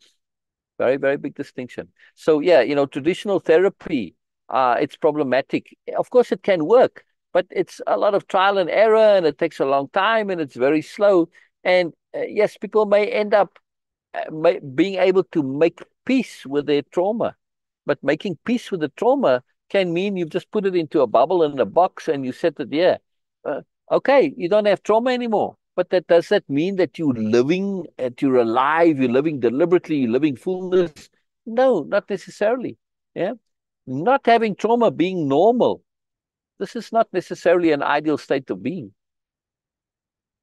Yeah. Being traumaless doesn't mean you're living deliberately. Just take one point. See? So to me, if you're living deliberately, it's very difficult to have trauma in your life. Very difficult. So I go not to solving the problem, but to bring in a replacement that automatically takes care of the problem. For instance, like I said before, we grow up with negative rules. Don't be this, don't be this, don't be that. Let's just take stealing. You can teach your kids not to steal. And let's assume that you have very good kids, obedient kids that don't steal. Is that necessarily going to make them kind and courteous and considerate and thoughtful? And no, not necessarily. They might just not steal. Doesn't necessarily make them kind and courteous and considerate and thoughtful, etc. Teach your kids to be kind and courteous and considerate and thoughtful. Teach them to want this because they see the sense of it, not because they're being obedient. If they are kind and courteous, considerate, and thoughtful because this is important to them, how are they possibly going to steal? It's not possible. It's not possible. Because stealing is inherently unkind and inconsiderate and unthoughtful, etc. See? So when we focus on the positive skills, they automatically take care of the negative. But focusing on the negative does not necessarily produce the positive. There's no even mention of it. Right? So many people lack those positive life skills and they eliminate the negative. Same thing with focusing on problems. Reduce the problems doesn't necessarily give you something of how to actually live. And here, when we really understand sophisticated understanding of psychology, we understand that we cannot be a nothing. I fix all my problems. I got no problems. But what do I be? Well, I'm so used to all my trauma thinking and my stress thinking, my worry thinking, my whatever, negative thinking, my anger thinking, whatever it is. That's how you process things. When you take that away, now I've got nothing. It's the same thing with criminals. They go to jail and they realize, well, the criminality wasn't a good idea and it's a bad idea, blah, blah. They come out of jail and they have no idea of how to not be a criminal. They've got this vacuum in their lives. And you cannot be a nothing. So they go back to the devil they know. Yeah, because better the devil you know than the one you don't. That's exactly how it is in psychology. Recidivism in psychology is huge. Why? Because people don't have a replacement. Yeah. So when you fix the problem and you don't provide a replacement, people end up in that zero, that vacuum space of having nothing to actually live by, actually to apply, and they just go back into their problem mindset. I've seen it over and over and over again. It's very common. And I mean, we can hear this, just the way people talk as well. Right? Very important. Very important. I still think you're stuck on the Freudian. What, Joseph? I don't understand how you possibly think I'm stuck on the Freudian model of psychology. My psychology has completely nothing to do with the Freudian model. I'm sharing my model of psychology is its own thing, which is quite revolutionary to all of it. It is counter-Freudian in the most extreme way you can possibly imagine. Freud is all about focusing on problems, exactly what I'm talking about, that I'm not. So I don't know. I think you said it in the opposite way there. Yeah. Yeah, George Ann says, when you work on your problems and find a solution to the problem, everything is okay. If not, then the problem. Yes, George Ann, that works, but the problem is, the solution is usually replacement. That's what I'm saying, because we have to be very careful. Like if you solve your debt problem by paying off your debt, you can say, well, that's the solution. You don't have debt anymore, but you also have not solved the real problem, which is to get income. The same applies in psychology. We can learn not to be traumatized, But have we learned how to live joyfully, happily, deliberately, fulfillingly, empoweredly? No. We've just learned not to be traumatized. See the difference? Traditional psychology just deals with the problem, but it doesn't bring in how to live. It doesn't provide the psychological tools for living. Traditional psychology says, yeah, but this is not our job to tell people how to live. No, it's not your job to tell them how to live. However, it is your job to provide tools for the person to be able to figure out how to live themselves. So I don't provide you and say, you must live this way, you must live this way. No, that's me telling you how to live. No, but I say, here are the tools. You can go and build your house of your own belief system, your own ideology, your own culture, your own attitudes, your own mindsets. What's important to you? You build this yourself. Here are the tools. That's the difference. So, Joseph, my psychology, motive psychology, has completely and utterly nothing to do with Freud. I'm not a fan of Freud in the least. Freud is the problem that I'm talking about. The whole psychology that I have developed, positive psychology and motive psychology, it's completely the opposite and anti-Freud. All the things that I'm criticizing about psychology and therapy, they all originate with Freud and then later Jung and all the others, yeah, that come after that. All the same thing. Which tools are common knowledge for modern therapy, Joseph? Which tools? I'm very keen to know.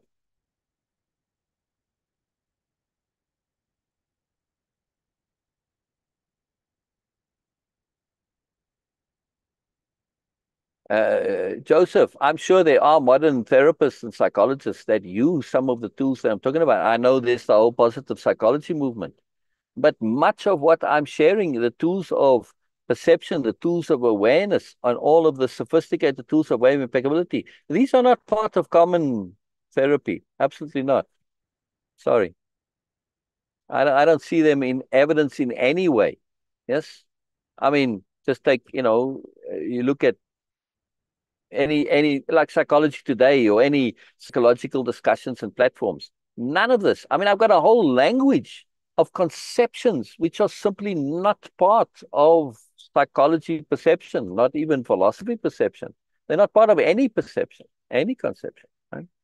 So yeah, there's a lot that I'm sharing, Joseph. You have to really look at what I'm doing as new and revolutionary. You cannot put what I'm doing into a box of the usual. If you do, you're going to miss most of what I'm sharing. Yeah, yeah. It's Syl, not Sylvester, Georgianne, just Syl. There's no Sylvester. It's not short for Sylvester. It's just Syl. Like the first syllable of syllable. Uh, my programs depend on the individual. There's no hard and fast to it. So yeah, yeah.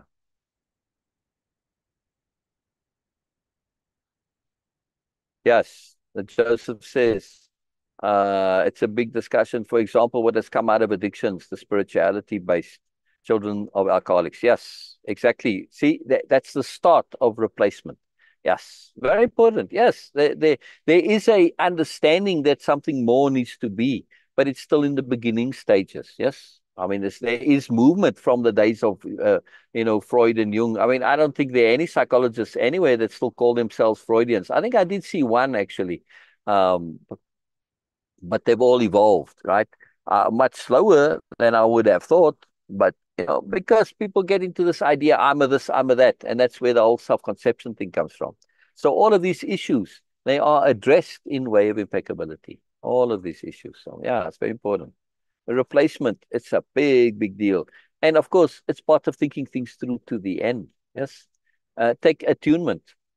Take attunement as a therapeutic concept.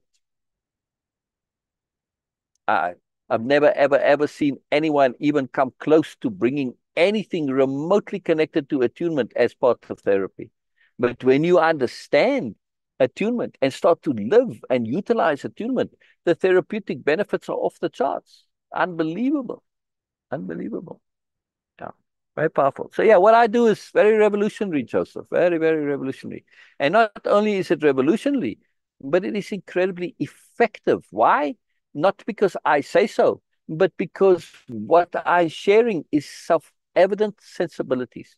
Everything in what I share, in the system that I have, it's all based on self-evident sensibilities.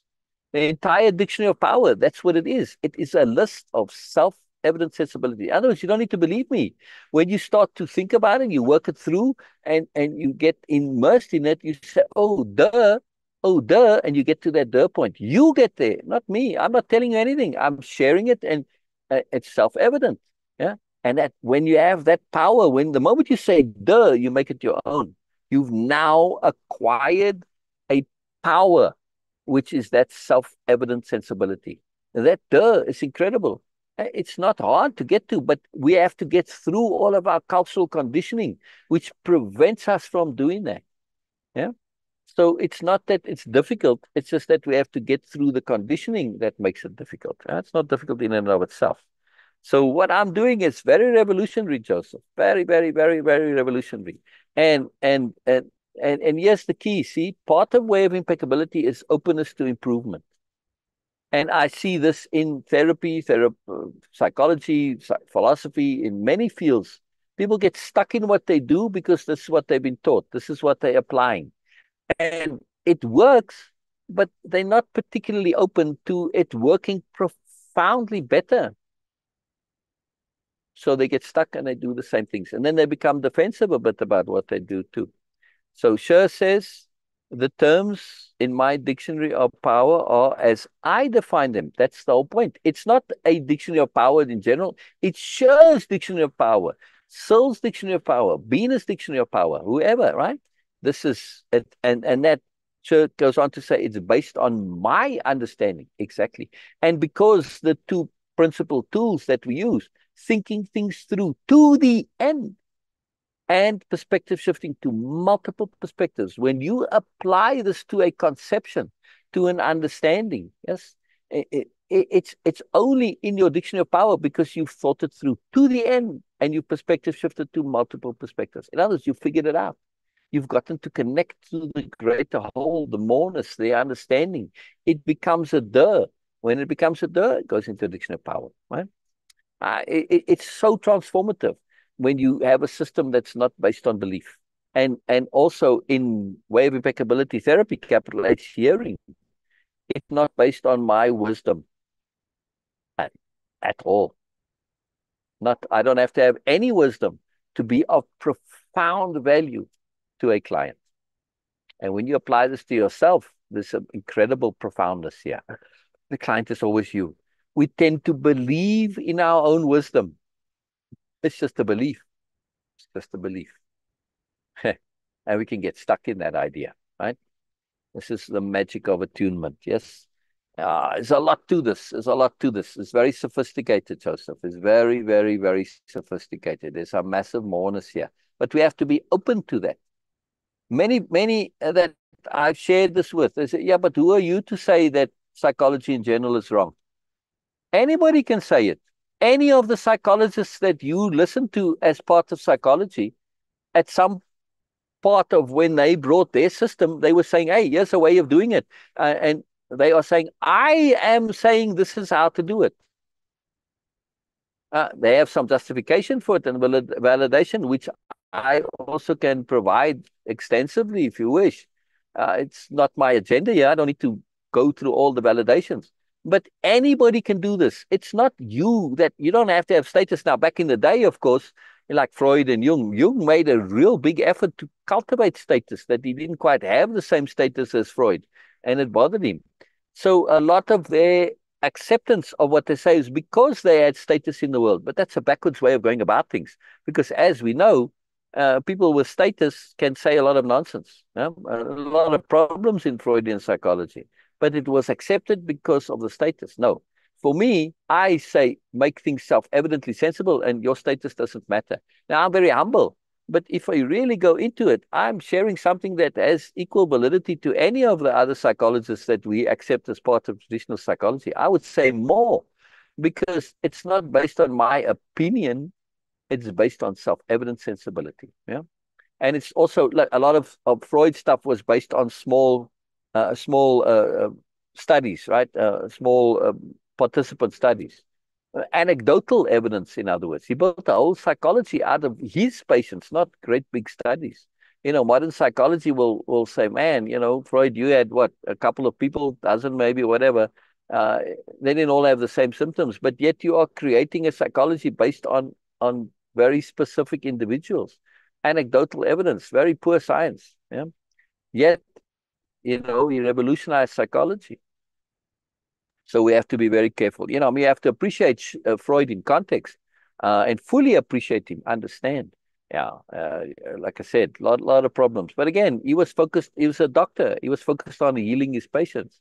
He wasn't focused on self-improvement. For me, the real value of understanding psychology lies in self-improvement. Yeah.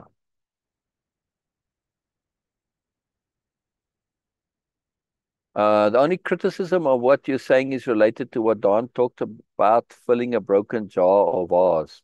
First, you have to fix cracks. I'm not sure exactly what you mean, but no, I don't hold with this.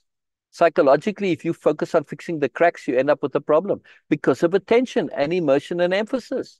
It's what I keep saying. And this is really, really to understand this. Our brain has many component parts. We can take that problem part. It's not your entire psychology. It's a bubble. It's a bubble. If you now focus on fixing the cracks in that bubble, you get immersed in that bubble. No, set the entire bubble aside and develop strength of character, develop independence of being, develop thinking, tools, ability. In other words, it's like saying to go with a house. All right, we're going to go and deal with this house and fix it. Yeah. But you want to go and fix it, you don't even know how to use the tools. You're just going to make it worse. Yeah? No, first learn how to use the tools. Then you can go and deal with the house. And you can, instead of fixing a house which you want to live in that's leaky and rainy, no, build a separate house that you can live comfortably in. And then you can work on the broken house at your leisure. You're not dependent. You're not being stressed by the leaky roof. Yeah. So now you're not aggravating the stress by being stressed about having stress. It's a very, very sophisticated understanding of psychology, Joseph. Yeah. It's understanding emphasis in its full sense of the word. If you focus on fixing the cracks first, you end up with a problem. Beside which, if the jar and that you're talking about here, the thing itself, is limited, it's less. You fix it. So what?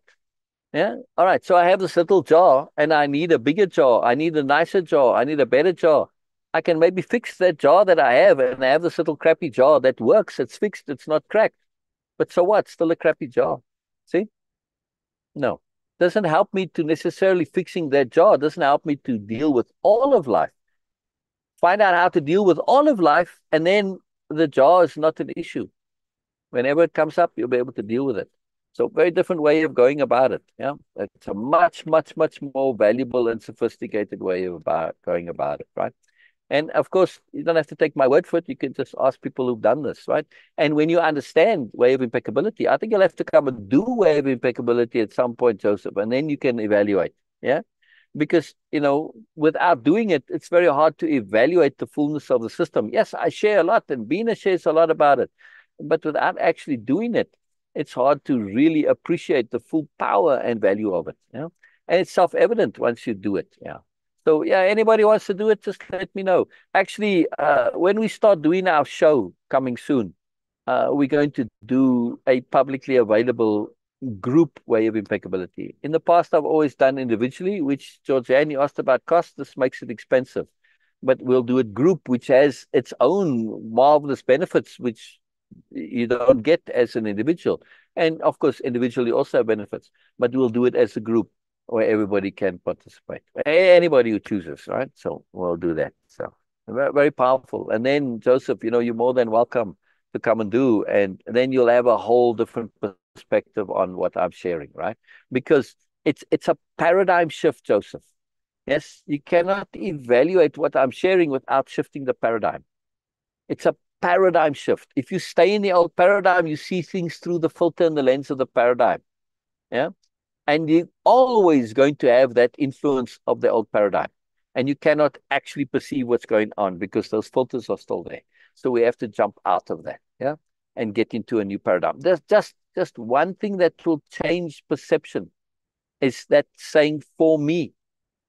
Just try it, Joseph. Whenever you make a comment, say, for me, colon, and then whatever you see. You'll see how it transforms your own psychology. It's fantastic. It's very simple, but incredibly powerful. It transforms everything you say. Yeah.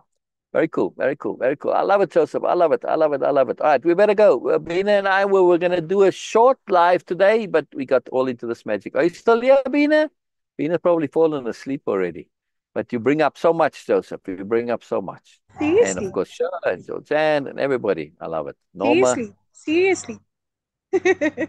I know. I know. But it's important stuff. Important stuff. Important stuff. Oh yes, it Matters. is. It It is. It is. matters.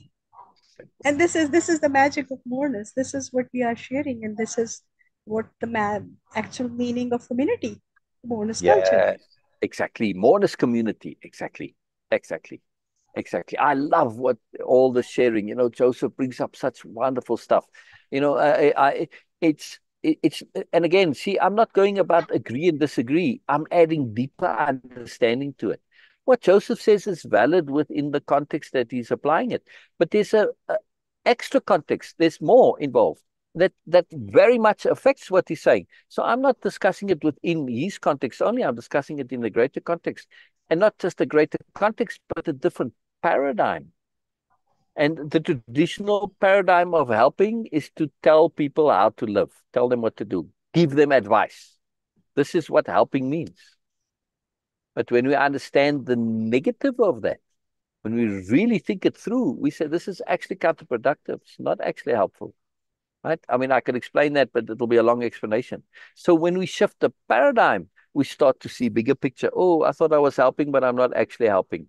It's very hard for most therapists and counselors and life coaches to realize that they're actually being counterproductive. Very hard. Very hard. Very, very hard. Very, very difficult. Anyway, we'll kind of tomorrow this can come up again. I'm sure it'll come up a lot more. So we'll talk more about it. Oh But yeah, right yes. now we do need to go. We do need to go. I never like to finish things because of time. That's what I'm saying. We can continue as appropriate tomorrow. Anytime we can talk about this for the next months, years, if need be, however long it takes. Yeah, it's a very, very important, very, very important point. Yeah, big deal, big deal, big deal. Wonderful, wonderful, wonderful, wonderful. I love it. I love it. Thank you, Joseph. Thank you, Sher. Thank you, Uh, everyone. Thank you, whoever is going to watch us recorded. So thank you so much, Syl, for sharing. And of course, again, creating this space where we can be more, and of course, be ourselves. This is so valuable for me, and of course, for everyone. This is what Joseph. Um, Appreciation can be in different forms. yeah, Appreciation is via connectivity. When you are feeling that, okay, yes, I can connect and I can communicate, I can say what I feel and what I think, what my perspectives are. This is also appreciation. This is the best form of appreciation, to connect. And its connectivity is a big, huge deal. And of course, my dictionary of power term also, because connectivity is the core of way of impeccability. yeah. If it is not connected, if it is in isolation, this hanging in the air or like coming out of nowhere, it's all meaningless because you cannot implement it in your life. It has to be Exactly. connected. All the Exactly. perspectives has to be connected so you can implement in your life. Yeah. This is what way of impeccability is. Anyway, so if you guys are going to watch us recorded and you find some value, please do click like and subscribe to the channel, because by doing so, you're going to train your online algorithm to bring more such value in your life, which is going Yeah. to ultimately affect your life algorithm. And your life will be all caps more in every aspect of your life. So thank you so much for joining us. See you So guys brilliant. tomorrow. Thank you So so much, brilliant. sir. Yes. Yes. Thank you, everybody. Thank you, everybody. And yes. All right. Yes. Every day we here at this time, Georgianne. So, same time again. Georgianne, I will send you the link in Messenger, right? The link for it. And then you can just click on that and come.